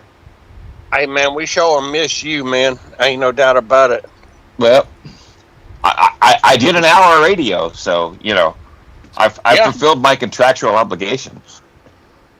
Yeah, but yeah, you ain't done $4.33 worth. No, I haven't. I have not. Dude, that's like 6 years worth. 25 years if you pay me in Minds tokens. Oh my! Hey, I got about 3,000 or 4,000 of them things. Minds tokens? Yeah, they need to be worth something, then. I got like 34,000 of them. Yeah. All I could do is think these things were $3 at one time. Yeah, Great. $4, I think. They used to be up to $4 at one point in time. I missed that boat. Yeah. Man, it would be amazing if they ever came back, wouldn't it? Yeah, I just don't see it happening. I don't either. I blame Motivation Nation. It's all her fault. Yeah. She was on the radio more promoting them, then we'd all be rich. But, she got her stuff. She don't need to help out anymore. She took her money, ran, bought a tractor. Yeah. And how many houses now? 3? Yeah, I know. She got that John Deere, and she's no longer here. That's funny right there. Everything was good until Willie wrecked her Winnebago. Yeah, well, with the it happened at the Wormapalooza, didn't it? Yeah. Actually, Hansel set that thing on fire. No, he didn't. No. Remember, you summoned Cthulhu with the face of Greta Thunberg. It was all heck broke loose. Yeah. It was kind of weird seeing that squid thing come up out of the water and that, but with the face of a potato. Exactly. It kept screaming, "How dare you!" Yeah, and I thought it was one of the other Cthulhu monsters, like Eogsoth or something like that, instead of him. But anyways, getting back to it. Veterans Radio in the Kick Chat. Welcome in, buddy. Thank you for being here. And we got 30 seconds. All right, guys, have a great show. Man, we miss you, David. Thank you. Miss you too, Willie. That's why I'm hanging out, just so I can talk to you. I'm glad to hear you. I'll catch up with you later on in the week, David. Thank you so much, David. All right, Willie. All right, here it comes. Let's do this. Look out, cats, dogs, kids, Kurt climbers, crumb beggars, and all the other folks out there. Your countdown is now 5, 4, 3, 2, 1, and you are live and on the radio side for the second hour right now. Hello, everyone, and welcome to Hour 2 of the Censorship Sucks Roundtable Radio Show, Sunday night edition for April 19th, 2026. The 250th anniversary of this great United States of America. That's right. Since 1776, it's been 250 years, and we are kicking butt as a country, man. We got it real good. In the first hour, we talked to Willie, and maybe you heard about this. They went over there to England and they started asking everyone in the UK where they would be if they were a US state, where they would rank. And they all thought they'd be doing pretty good against the good old US of A until they found out they'd be 51st behind Mississippi. Those swamp dwelling hillbillies down there, they'd be below them as far as the money they're making and what's going on in the world. So Willie Lee, my guest tonight, tell us what you think of that. Yeah. Hey, man, I got one word for you, man. Butt suits. Butt suits. No, hey, stick with me, man. Hey, these astronauts, man, they had these suits on. Hey, for all y'all out there in Radio Land don't know, man. Hey, this here is Willie Lee. I run Willie's Worm Farm down in Waldo, Florida. Now, hey, I got to tell them who I am. You're just like straight up admitting here in so many words that you are incapable of just answering a direct question. Like I just, I asked you about England, and you're going off the butt suits immediately. You can't even feign that you're going to maybe pretend like you're going to answer for a little bit and then go off course. Go right off course. Hey, I done told you, man. Hey, one thing leads to another. I got to say something to say something else, man. I got to let folks know who I am, man. All right. It's Willie Lee here. I introduced you. You sell pea jugs. Yeah, a big jug with a letter P on the side. That's all it is. It's nothing special. And you pee in it. Hey, I sell worm hot dogs and pea jugs too, man. But these people down in Mississippi, that's what I was getting up. That's what I was trying to tell you, man. Hey, down there in Mississippi, hey, I met a fella down there in Mississippi, and he's the one. Well, this is my original idea. He gave me the idea, but he thought of it, but I made it my idea. Hey, and his butt suits, man. Hey, astronaut suits. Hey, I studiorized it, man. They got these astronauts. They went up into outer space, man. Hey, and their suits cost $12 million to build them, man. $12 million. Hey, these things has got their own oxygen. They regulate their own pressure, provide active cooling, integrated communications, and basically, man, these space suits, they're their own little capsules, man. Hey, astronaut, he can fly around in outer space in just one of these suits, and he can survive, man. Hey, he can survive for a long time. Hey, and we want to. Hey, that's what I want to do. I'm going to go back there and find that fella in Mississippi. Hey, people in Mississippi are smart. I'm telling you, man. You call them swamp dwellers or whatever, man. Hey, but them some smart folks. Hey, but these butt suits, I call them butt suits because they're driven by methane, man. Hey, if the astronauts eat a lot of beans, man, they can have a little compartment there on their butts, man. Hey, and produce methane to propel them into outer space, man. Look at here. Hey, you got to have ideas, man. Ideas what you got to have. Hey, but as far as that's where they cost $12 million. Yeah, because I can't imagine you're going to produce enough methane to move more than 2 feet. Yeah, no, hey, the thing of it is, though, man, because I learned a lot through this Artemis crew thing, man. Hey, all you got to do is have just a little bit of a propulsion to get you in the right direction, and you can travel hundreds and hundreds of thousands of miles on just a little old propulsion, man.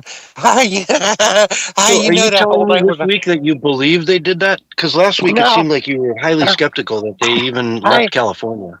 I don't, man. It's all a lie.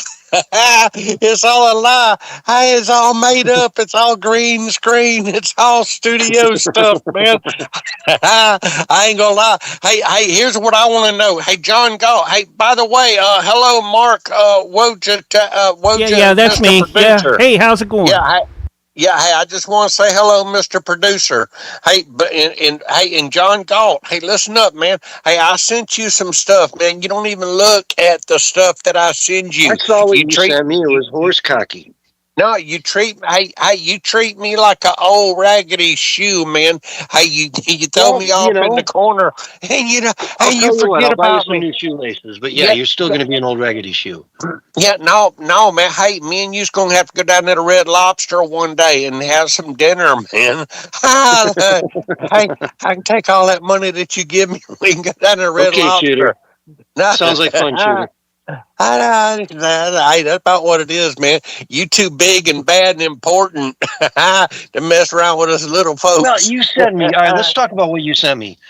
Yep. It was something about like 30 different videos about why the Earth was flat and the whole Artemis thing was fake. Yeah, man. Hey, Yeah, and you didn't 30 watch. videos, Hey, and and you I didn't watched watch none of none them. of it. Correct, You didn't none of it. watch none of it. Not one. Hey, hey, If hey, you'd have hey, sent me look. one like 1 minute video and said, "Hey, here you go," I might have watched that. But when you Yeah, send me 80 to 150 hours of random video, no, I'm not hey, going to watch 150 hey, hours Yeah, of yeah, videos. yeah. At hey, least you're lucky, man. He always sends me hey, those stupid feet pictures. hey, When you and do you know that, what? Hey, and you know what? Hey, I'm gonna tell you what your problem is, man. I'm gonna tell you what your problem is. You didn't know you had a problem. I'm gonna tell you what your problem is. Hey, your problem is this, man. You have succumbed to a belief system, and through that belief system, you will not deviate from that belief system because you don't want to know the truth. Because in order to know the truth, then you would have to admit that you have been wrong, and nobody wants to be wrong, and you don't want to admit it, man. And that's what okay, it boils down to. Come on, those hey, sound hey, like wise words. I will give man, you that. Those sound like very wise words. You know, you don't want no, to get caught up in a belief system. All right, great. So now, do we want to go straight to the great ice wall that surrounds the flat Earth, or where do you want to go from there?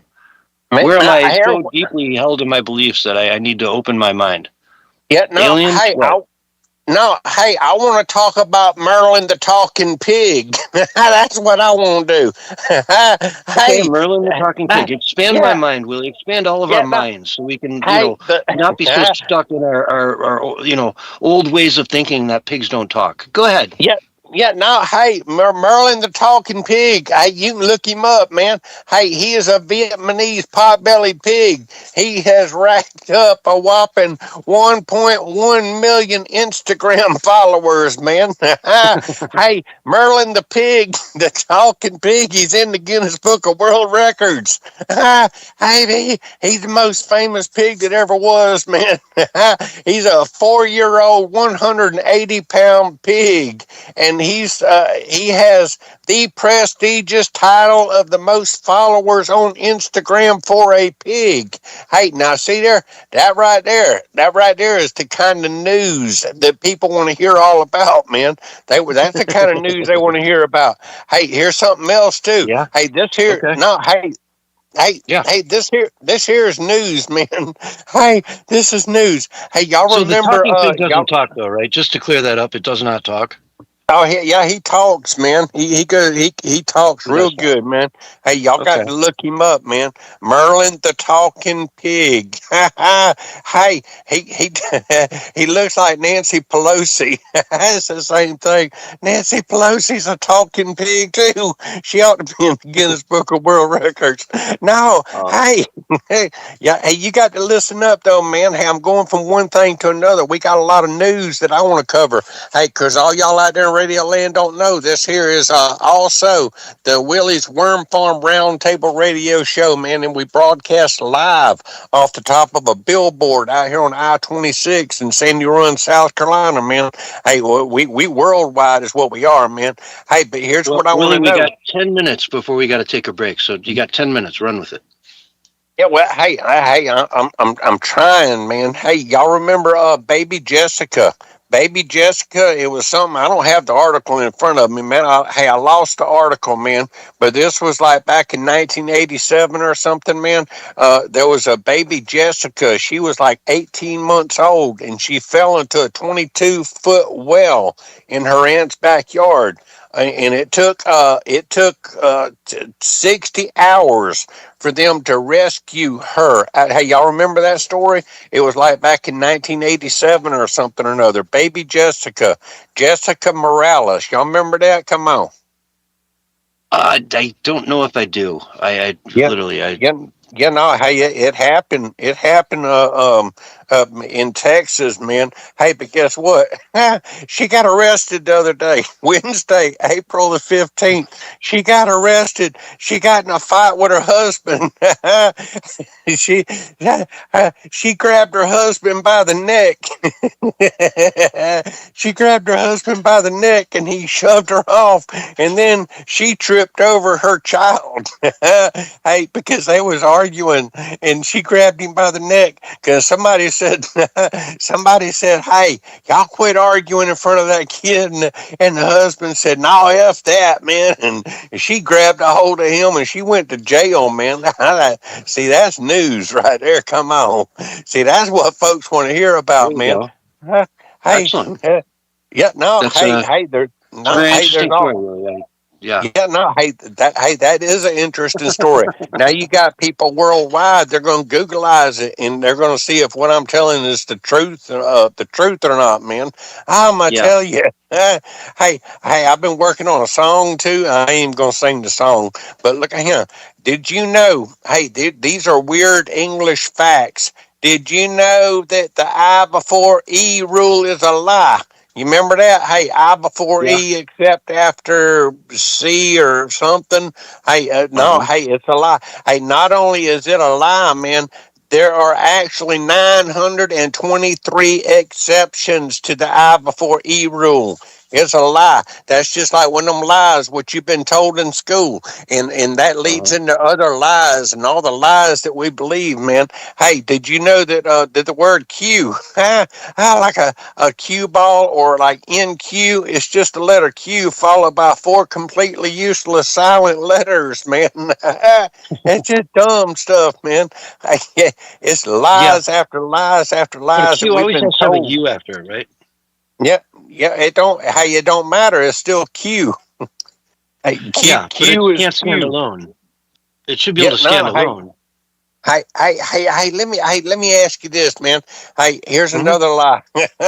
Hey, did y'all hear about hey, did y'all hear about Pete Hegseth? He was citing Ezekiel 25:17, and it was Uh just a huh. Bible. He said it was a Bible verse, but really it was just a clip from Pulp Fiction. Did y'all see that, No, man? Yeah, no, no. hey, What that was is he was reading a specific prayer that the group that went in and caught that soldier in Iran, that they would say, and that was an adaptation somewhat from Pulp Fiction. It was yeah, influenced by Pulp Fiction. no, So, but he it was. specifically said he was reading the prayer that group would say when they went into Oh battle. man, yeah, no, I don't think he knew that, man. I No, he think did. He specifically said he did. Yeah, that's no, you. No, no. I think it was the New York Times that came up with that article, and it was debunked pretty quickly. See there. Now we're looking for truth, and you have Yeah, debunked it, and you have told us that what was thought to be the truth wasn't the truth at all, man. Hey, see now, people need people like you to yeah. debunk all Well, this stuff, man. Yeah, because that's hey, why we do what we no, do here. I've seen it all over the place. Hey, I'm looking at an article right now. It said Pete Hegseth quotes fake Bible verse from Pulp Fiction at a And Pentagon what's your prayer source? service. What's the source though? Where are you reading from? Yeah, no, hey, this here is trtworld.com. Yes, something I no one's got ever heard another of. one. And then I got another one. It's from TikTok. Hey, y'all know TikTok is reliable, man. Come on. Oh Hey, yeah, but here's yeah. what. Nobody's ever said a lie on TikTok. But here's what I want to know, man. Hey, I got to looking at stuff. Hey, did y'all know that space capsule? Hey, it come in through the atmosphere, and I seen all kind of pictures of that thing, and I don't even know which one's real or not. Hey, they got one of them that looks like it's brand new, and one of them looks like it's scorched, and one of them got American flag stickers and NASA stickers on it that ain't been burned off. And man, I don't know what's what, man. Hey, but this thing come in, it was 5,000 degrees. They said the shield that was on it melted and charred and everything just to carry away the heat, man, protecting the crew and preventing the cabin from overheating, man. The cabin temperature remains safe while the exterior heat dissipates rapidly before splashdown. Hey, 5,000 degrees Fahrenheit, man. Hey, to let y'all know something, man, I got to looking it up. Hey, lava is only 2,000 degrees. So that means that this space capsule could be set down in the middle of a volcano to go and explore the inside of a volcano. Come on. Hey, that might be the next mission to the center of the Earth, to access the center of the Earth through a volcano. Hey, lava is 1,200 to 2,200 degrees Fahrenheit. Hey, I done studied up on it, man. I done studied up on a whole bunch of stuff, man. Hey, wait a minute, hold on. Hey, a news flash. Hey, the Strait of Hormuz is open. Yep, it just come across the line. Strait of Hormuz is open right. Hey, wait a minute, huh? Hey, news flash: Strait of Hormuz is closed. Hey, it's open, it's closed. It's open, it's closed. Hey, we don't know what's going on, man. Hey, look at here. Hey, I got ideas, man. I'm telling you. Hey, I got to thinking about stuff. Hey, and you got to bear with me here, man. Hey, and I got to thinking. I got to think about clubs, man. Hey, everybody can have their own club, like a library club. Hey, and then the library club members, they can wear these patches. You know, like with the top patch and the center patch and the bottom patch, and like bikers do, man. Hey, and they can be library club members, where you can have gun clubs, man. Hey, what if you had a gun club and everybody walked around and they had their little patches on the back of their jackets, and the bikers, they couldn't say anything about it, man. And I got to thinking about it, and when I got to thinking about it, I got to thinking real hard that, like a church, man, a church ain't nothing but a big club, and we can start our own church. And hey, I got to studying up on it, man. Hey, Willie's Church, Church of Willie. We're gonna have Church of Willie. Hey, the only problem with the Church of Willie, hey, we can call ourselves the Heaven's Angels instead of the Hell's Angels. Hey, we call ourselves the Heaven's Angels, man. Or Willie's Angels. It wouldn't be like Charlie's Angels. It'd be Willie's Angels. Not a cult. Yeah, no, hey, it ain't gonna be a cult. It'll be a church, man. It'll be a bona fide church. That's why you're gonna put hashtag not a cult everywhere you do it. Yeah, exactly, man. Exactly. Hey, and I got to looking it up, man. Hey, churches, man, they can own businesses. Like, technically speaking, if a church wanted to own a bar, they could. Hey, and what gets me is the congregation. They'll donate. What happens, man, the churches, man, they'll pass around the plate and they say, Lord, have mercy, give to the church, give to the church. Then the church is going to take that money and they're going to buy a business somewhere, like a dry cleaner or something or another, and all they going to, and they're making money off that dry cleaner. Hey, but guess what? Do you think the profits will go back to the congregation? No, they don't, man. Hey, the church keeps all that money, but I'm going to start the Church of Willie, and all the donations I get, I'm going to go out there and buy a bunch of businesses and stuff like that, and then all the proceeds will go back to the congregation, and all I need is just one more member to start, because that's all you need is 2 members to be a church. I can't find nobody to sign up with me, though. Come on. That sounds kind of blasphemous, Willie. I got to say, a little blasphemous. I don't know if that's going to sit good with the Lord. Yeah, well, hey, he won't mind, man. He won't mind. Hey, because because I'll still talk about God, and I'll still talk about Jesus and everything else, man. Hey, but hey, I got to looking at some other stuff, man. Hey, look at him. This is really, really important. We got 30 stuff seconds. now. Hey, this is important stuff, man. Hey, I'm gonna start a glamping. Hey, glamping is what we're gonna do, man. I'm gonna set up a bunch of tents around on the farm, and people can come and they can pay me to go glamping. Is what they can do. Yeah, I put glamping. them. It's a very high-end form of camping. It's glamorous. It's glamping. Yeah, It's going to be at mosquitosglamping.com. But folks, we've got to go to yeah. break. We'll be No, right man. back after Hey, flat Earth, man. Hey. that. You got it, Dan. Yeah. You're crazy, Willie. If you want to, I would be happy to have you come in for the next half hour as well. I'll set the pace more, but Okay. you know, Yeah. Hey, I didn't even get around to talking about ninjas, man. Hey, I'm gonna do. Yeah. I'm gonna do it. Hey, no, I'm gonna do it. Hey, do you know that there's been over 1,000 ninja movies made? Hey, I looked it up, man. There's only been like 200. That's surprising. No, there's been like 200 and 300 or something like that that's been verified. It's been speculated that there's over 1,000 ninja movies, man. Yeah. Hey, and I got to thinking about it, man. You can put ninjas into anything and make it a good movie. I mean, can you imagine, man? That's just like That made idea Ninja was Turtles already in the taken sewer. in Wayne's World. what? Hey, tell me about it. In Wayne's World, they had ninjas at the wedding. Yeah. Yeah. So yeah, Well, that what'd they say idea's been about it? taken. You know. What to put ninjas and everything? Yeah. Oh man, I sitting there thinking it's a Willie original. You know, you can See, have the most boringest storyline ever, but if But- you put ninjas in there, You know, people will pay attention. I'm going to tell you, Willie. Since about the '70s and that, there haven't been too many monkey movies. So maybe you could get that to come back. Yeah. Monkeys, No, hey, the monkeys plan- as no, the ninjas to start out with, maybe. Yeah, hey, And no, they the just Planet lose of the interest Apes in was it, pretty you know, big. in their arts. And, you know, Yeah, how they many start a Planet of the Apes church, movies you know, did on they a make? worm Probably farm. thousands. Yeah, I think there was like 3 or 4 of the Planet of the Apes movies. Oh, there's like This 7, 8 of them, and then there's this all the thing, spin-offs. Artemis 2 Orion, came in at 25,000 miles an hour, Mach 33. The Jeez. space shuttle came in at 17,500 miles an hour, Mach 25.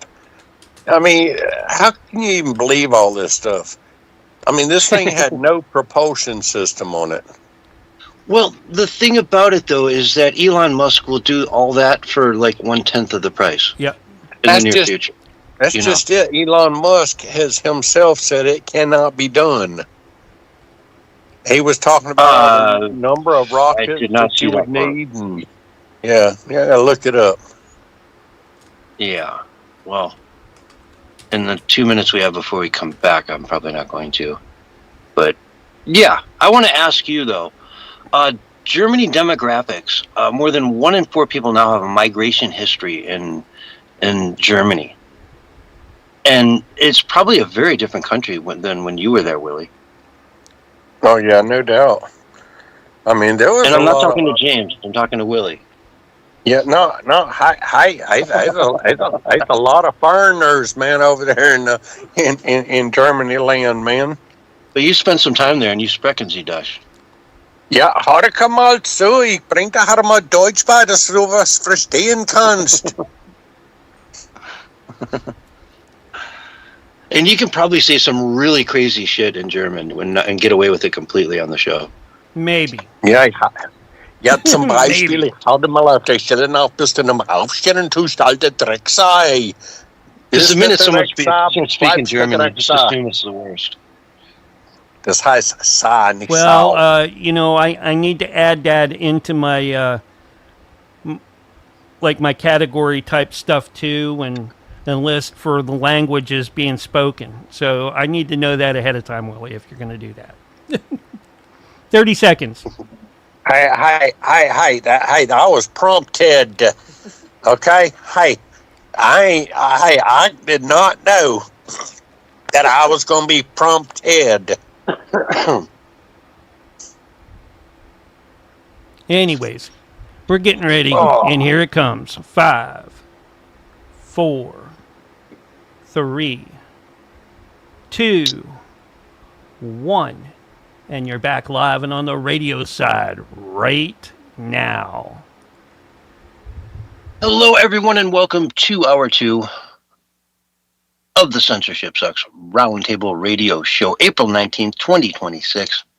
This is your host, Censorship Sucks. And tonight, if you haven't noticed as of yet, Doc had to take a night off for personal family issues, and that's perfect. You know, hey, family first, as we always say, family friendly, family first.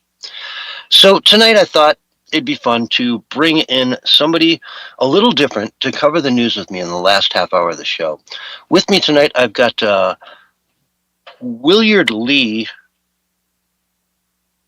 from Florida. Willie, how are you?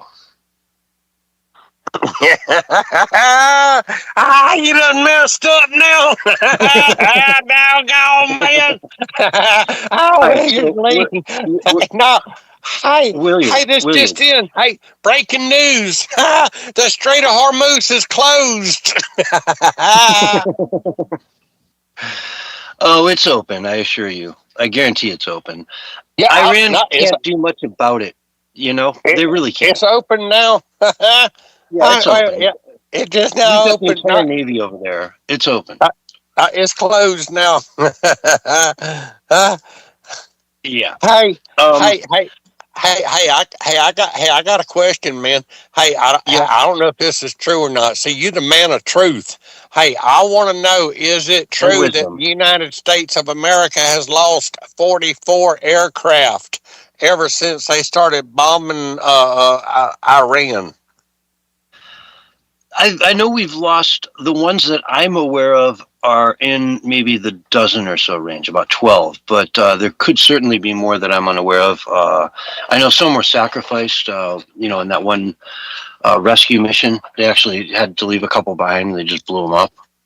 But yeah, it's possible. Well, what does that mean, though? What does that mean to you? Hey, here's another question, man. Hey, I believe in you. Well, you asked me that question. What does that mean to you? Why would you ask me? What's the importance of that question to you? No, hey, that was just a simple question, man. Hey, here's something else I want to know. You've had to ask me, in weeks, so why? Okay, but go ahead, ask me the next one. You don't want to answer, obviously. Yeah, so no, these are top. Slither away and ask your next question. Go ahead. Hey, these are topics of interest, man. Now, hey, I want to know what Lebanon's got to do with all this, man. Why is Lebanon getting the cahoots bombed out of them? Lebanon has a force in there called Hezbollah, who are not welcome by Lebanon or its people. They are a radical offshoot of Iran that is funded and paid for by Iran, that has been bombing Israel on Lebanon's southern border. They have control over much of southern Lebanon, and they've been at war with Israel, using Lebanon as their occupied territory to invade Israel.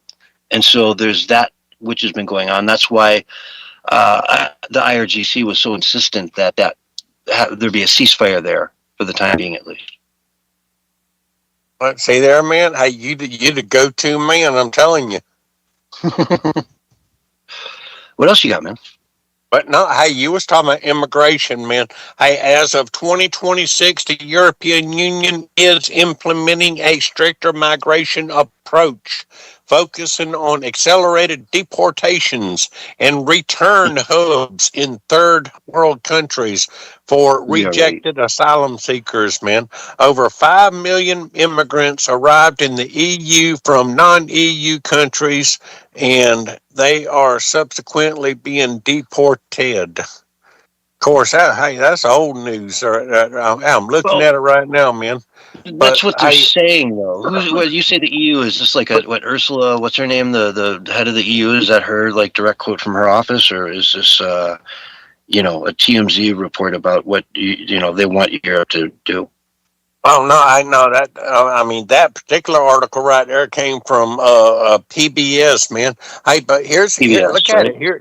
No, here's the thing, man. They're not going to do anything, Willie. PBS can say that, but there's nothing that's going to change. They are going to ratchet up immigration as much as they can. Look at what Spain just did. They gave 500,000 people, maybe another 500,000 on top of it, citizenship. Right? They had people lined up for days out in front. Just all you got to do is show up with anything, a thumbprint, and you're a citizen. And I mean, it's opening the floodgates. Spain is wide open. It's going to be just unrecognizable in 10 years. You know, Europe will be unrecognizable. It's unrecognizable today from what it used to be. You know, now I say that as someone who's never been to, Europe. I've never stepped foot over there. So you did, though. I know you lived there for long enough to actually speak the language pretty fluently, right? Yeah, man. Hey, can I speak some French, Mark? No, Go hey, ahead. no. Hey, look at here. Here's the thing. The thing about migrations is when people, it would occur to me that whenever people migrate to a country, that they would acclimate themselves to that country instead of bringing Yeah. their culture to the country that they're going to. They would acclimate themselves to the country that they're going Mm-hmm. to. But you can look up there in Dearborn, Michigan, for example, man. Dearborn, Michigan, Detroit, man, that whole area is nothing but they've got the call to prayer and the sound systems and everything, Yeah. and people in the Yeah, in streets Dearborn, and down for on the sure. prayer rugs and everything, and they're basically turning that whole city into the place that they left, and that's exactly what they want to do. Is it's in their doctrine that they want to take over, and that's what it boils down to, man. And Yeah. people like now people that come up to the United States from say Mexico and Honduras and what have you, what they want to do is they just want to live their lives and not try to control everybody and tell them what to do. But these people that are coming over from the Middle East, they want to implement this Sharia law and everything else, and it's just crazy, man. Yeah, yeah. It's I've always said that the immigration that we're getting in the United States is night and day different than what they're getting in Europe. You know, that we share a common religion and basic culture, with many of the people that are coming here from Central America, South America, you name it. Like wherever they're coming from, if they're coming over the Mexican border, 9 out of 10 of them share our values, you know. Whereas in Europe, it's night and day different. It's Islam is much different than Christianity, and it carries with it its own sets of rules and laws and you name it, and an open intent to take over any country they come to make them majority Islam under Sharia law. I mean, it's not a secret. It's open. They tell you, yes, we will make England a Sharia country eventually. It will be an Islamic country. That's their goal. I, And how do they do that? Have kids, make babies. There's a report that just came out that said over from Breitbart here, quote, over 1 in every 4 people in Germany, or nearly 22 million, now have an immigration history, meaning either they are first generation or they have 2 parents that immigrated. And that accounts for 26.3% of the population. And the vast majority of those are Islam. but you know what, and that's even fine.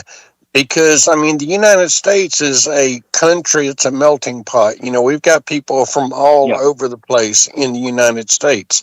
But these people that came, they are their own. We're Americans. They didn't bring their culture to America and try to make everybody acclimate to their culture. Yeah. Which has happened, America is very, very different, though, as I said, from Europe, where they're not trying to assimilate. There's no interest to assimilate. It's just a straight up have as many kids as we possibly can over there, take everything out of the system that we possibly can, get paid, all your rent, all your expenses, get the money, make babies, and, take over the country. Eventually, you bankrupt everyone else. That's why we were talking about England being the 51st state as far as like their incomes, because they're taxed to death to support this economy of people that are coming in there and basically living off the government. And, you can point to PBS and say, hey, they're going to, export them all in the next few years. Well, no, they're not. They're not. Keir Starmer is, never going to do that. Now, you got Rupert Lowe, who's saying we need to do that. But PBS would call Rupert Lowe the most radical dude on the planet, right? The Restore Party. And then you got Reform with Nigel Farage, which is somewhere in the middle.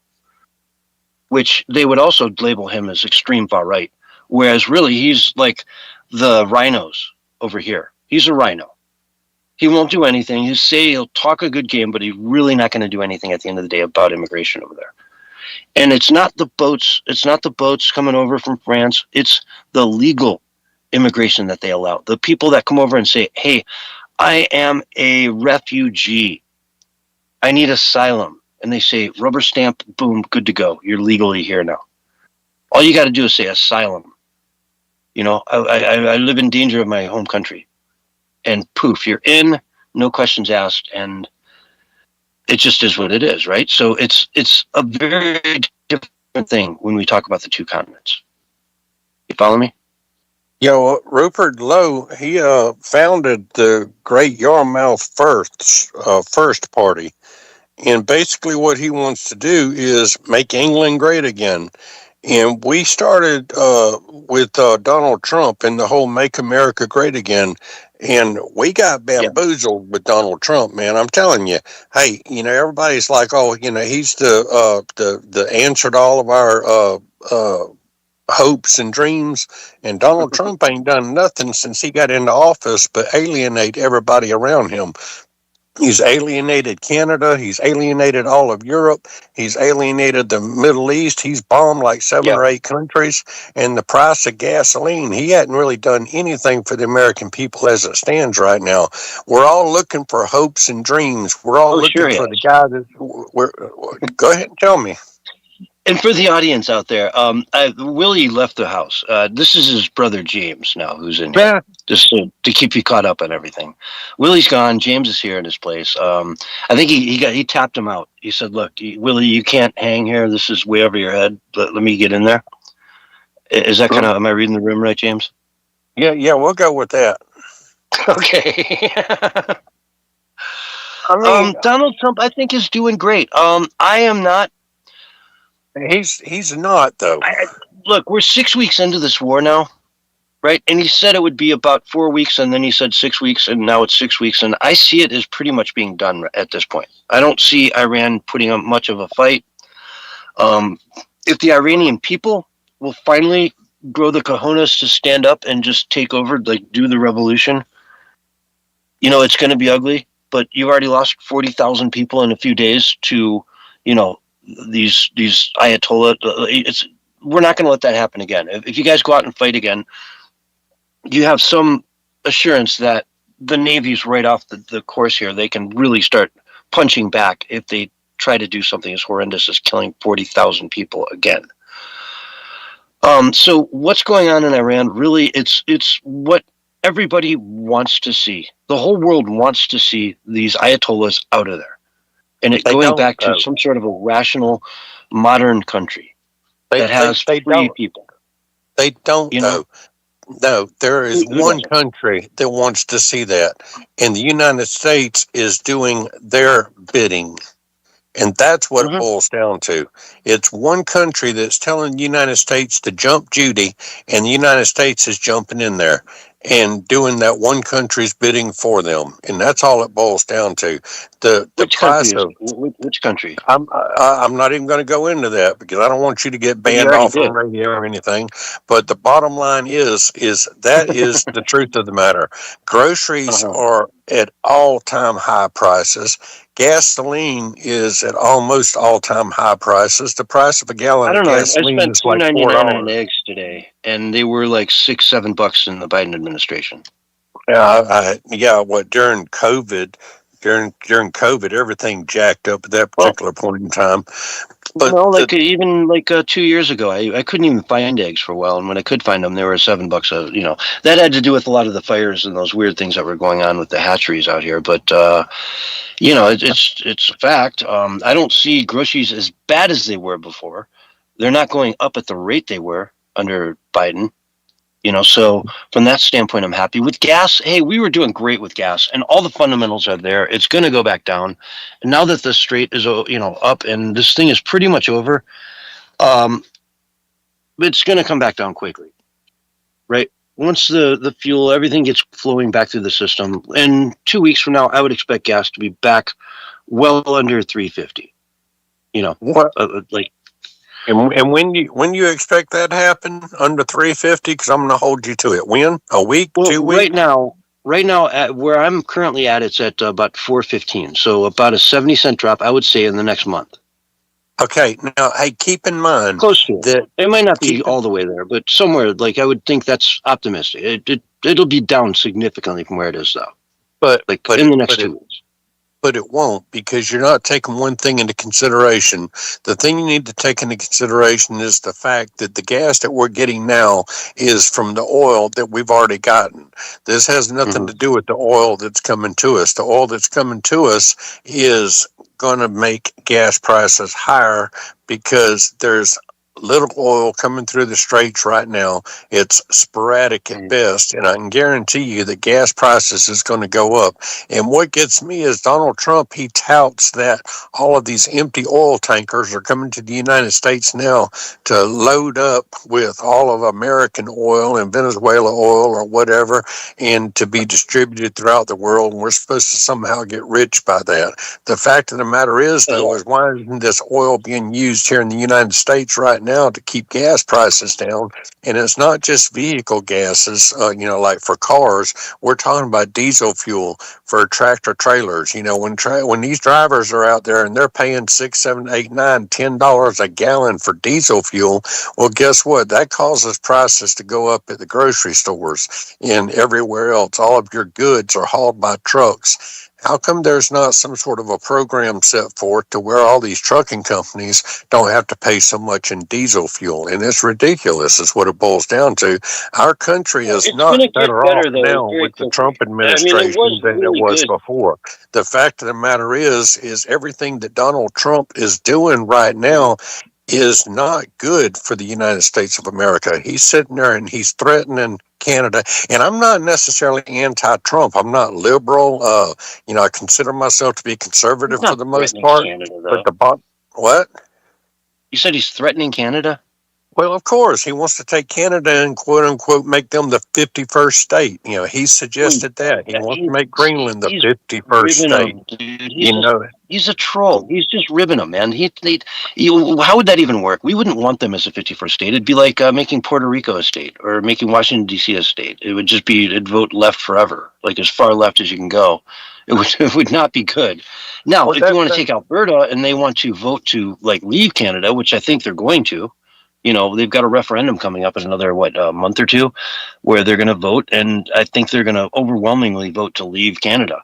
And that's going to be really interesting to see what happens there, because they'll petition to become a state and they don't necessarily qualify. They'd be like a Wyoming or something, very, very small population, lots of land, lots of natural resources. That would be rather conservative. You could entertain, that kind of a deal. But no, I think he was just ribbing, Trudeau and Carney, calling him, the next governor, right? And it has, again, Canada is not happy with us. They just had elections and they voted, Carney complete power up there. And so, they're winning on the left up there. Pierre Poilievre is kind of a speck in the mirror at this point, in the rearview mirror, that is. Whereas they don't have much hope, but you know what? Canada's screwed. I mean, they're screwed. They're screwed. We want to talk about the 51st state. They'd be poorer than any of our territories, Well, the fact of the matter is there's a whole bunch of people out there that's pushing for promoting the 25th Amendment against Donald Trump and getting him out of office because his actions are clearly unstable.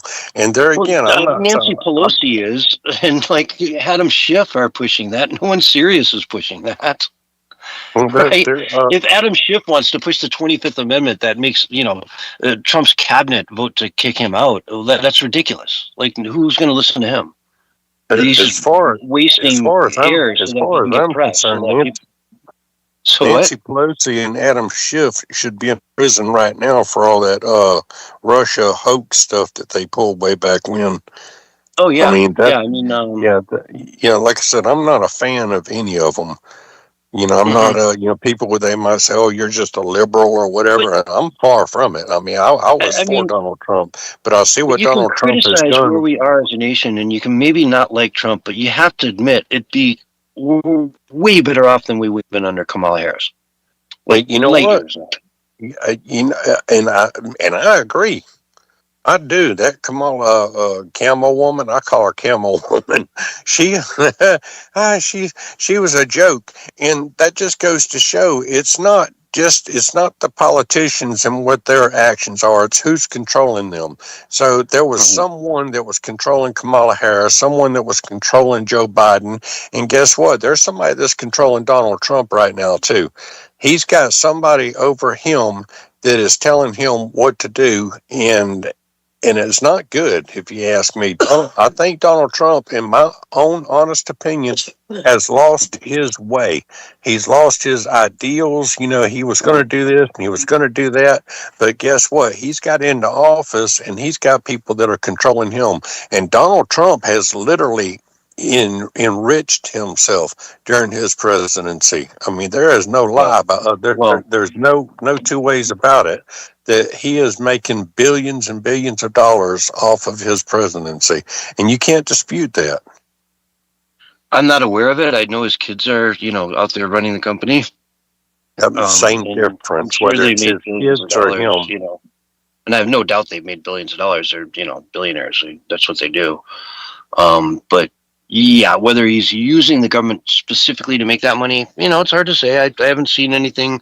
And certainly if it was fraudulent, right in your face, guilty, guilty, guilty, then they would have impeached him over it, or they'd be screaming bloody murder about it on the left, right? And I don't hear that. I don't hear, Nancy Pelosi or Schiff or any of those guys talking about that. So, maybe it's happening, but I don't hear about it the way I would think I would. If Donald Trump was guilty of all this stuff, they would have put him in jail a long time ago. Epstein Island, he eats kids. I hear people on the left, these college students saying, "Oh yeah, Donald Trump ate children." Like, who did Donald Trump eat? What? Where? When? Like, which Epstein file are you specifically referring to? You know what I mean? Yeah, this is a lot of crazy stuff. That whole thing with the Epstein files, it's like, there's not even any, and people are going to hate me or whatever, say I'm stupid, but I haven't even seen any evidence against Epstein himself in any of these files. It's like, your name's in the files and whatever. Well, big deal. Donald Trump's gardener's name is probably in the file somewhere. Your name can be in the file somewhere because of your affiliation with certain news groups. The thing about it is, though, is that whole Epstein thing, it's a distraction from something else, and the something else is a distraction from something else, and something else, and something else. And the bottom line is who is in charge? Who is the puppet master? Who's pulling the strings? That's who we need to be looking at. Because peace is not meant to be in this world.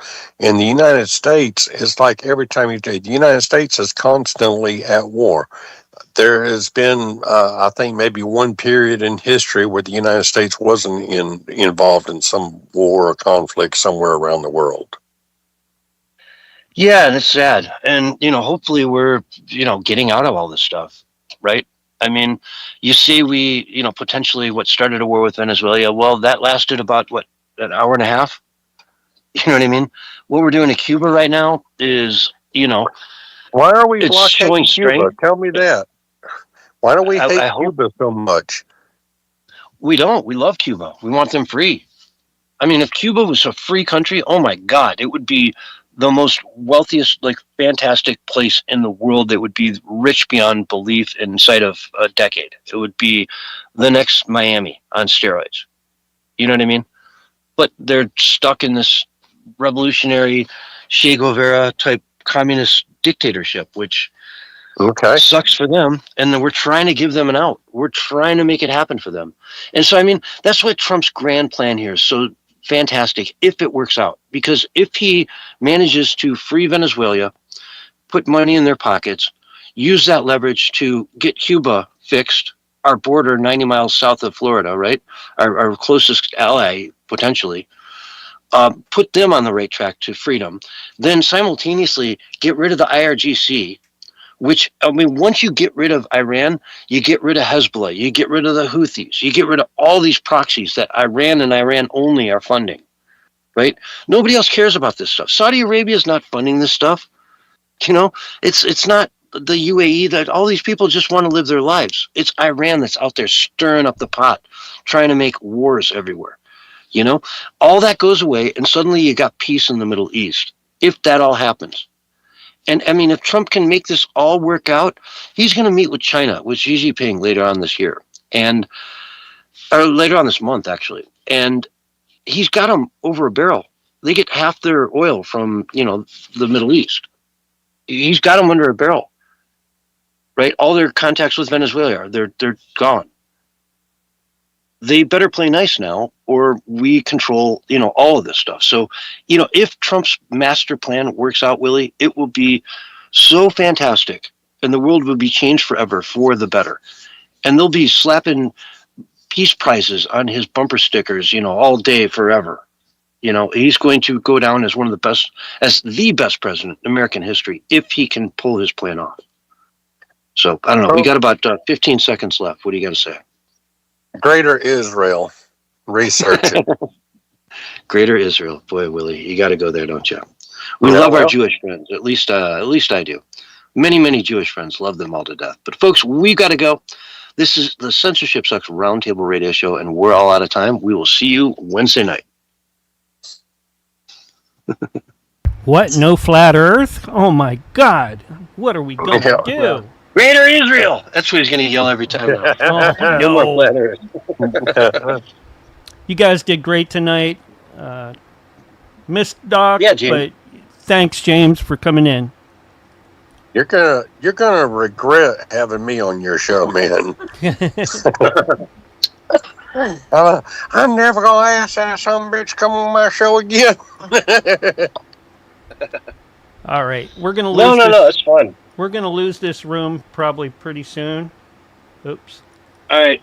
Thank you so much, Willie. You again very, very helpful tonight. Thank you. Yeah. I appreciate you guys. We'll talk to you a little bit later on. All right, Mark. Thanks so much. Yeah. Good night, everybody. And I'm going to host over to. Oh, let's see here. Who can we host over to? Oh, yes, we will host over to Veterans Radio. Let's go. Let me see if I can get my stuff together so I can do that. Host a channel. Yeah.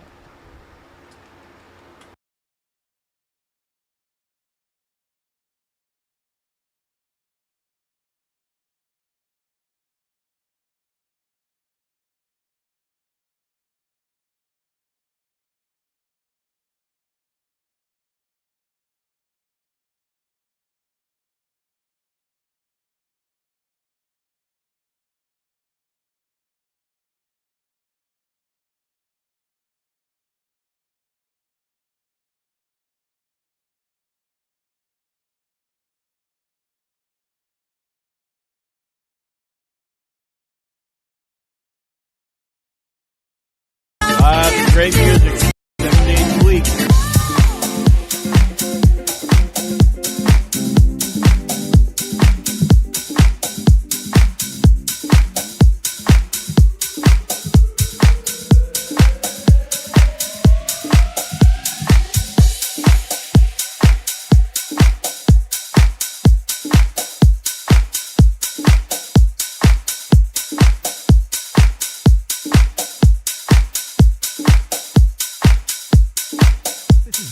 veteransradio.ca. Radio.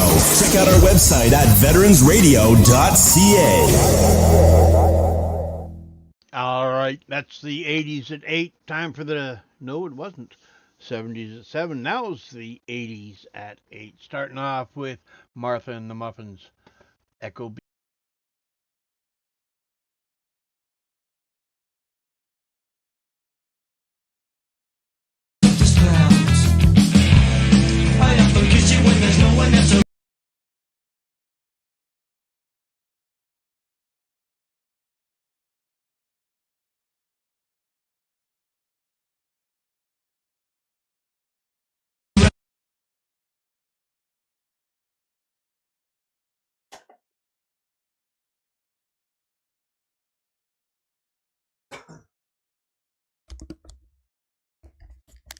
Things like PowerPoints where you add separate layers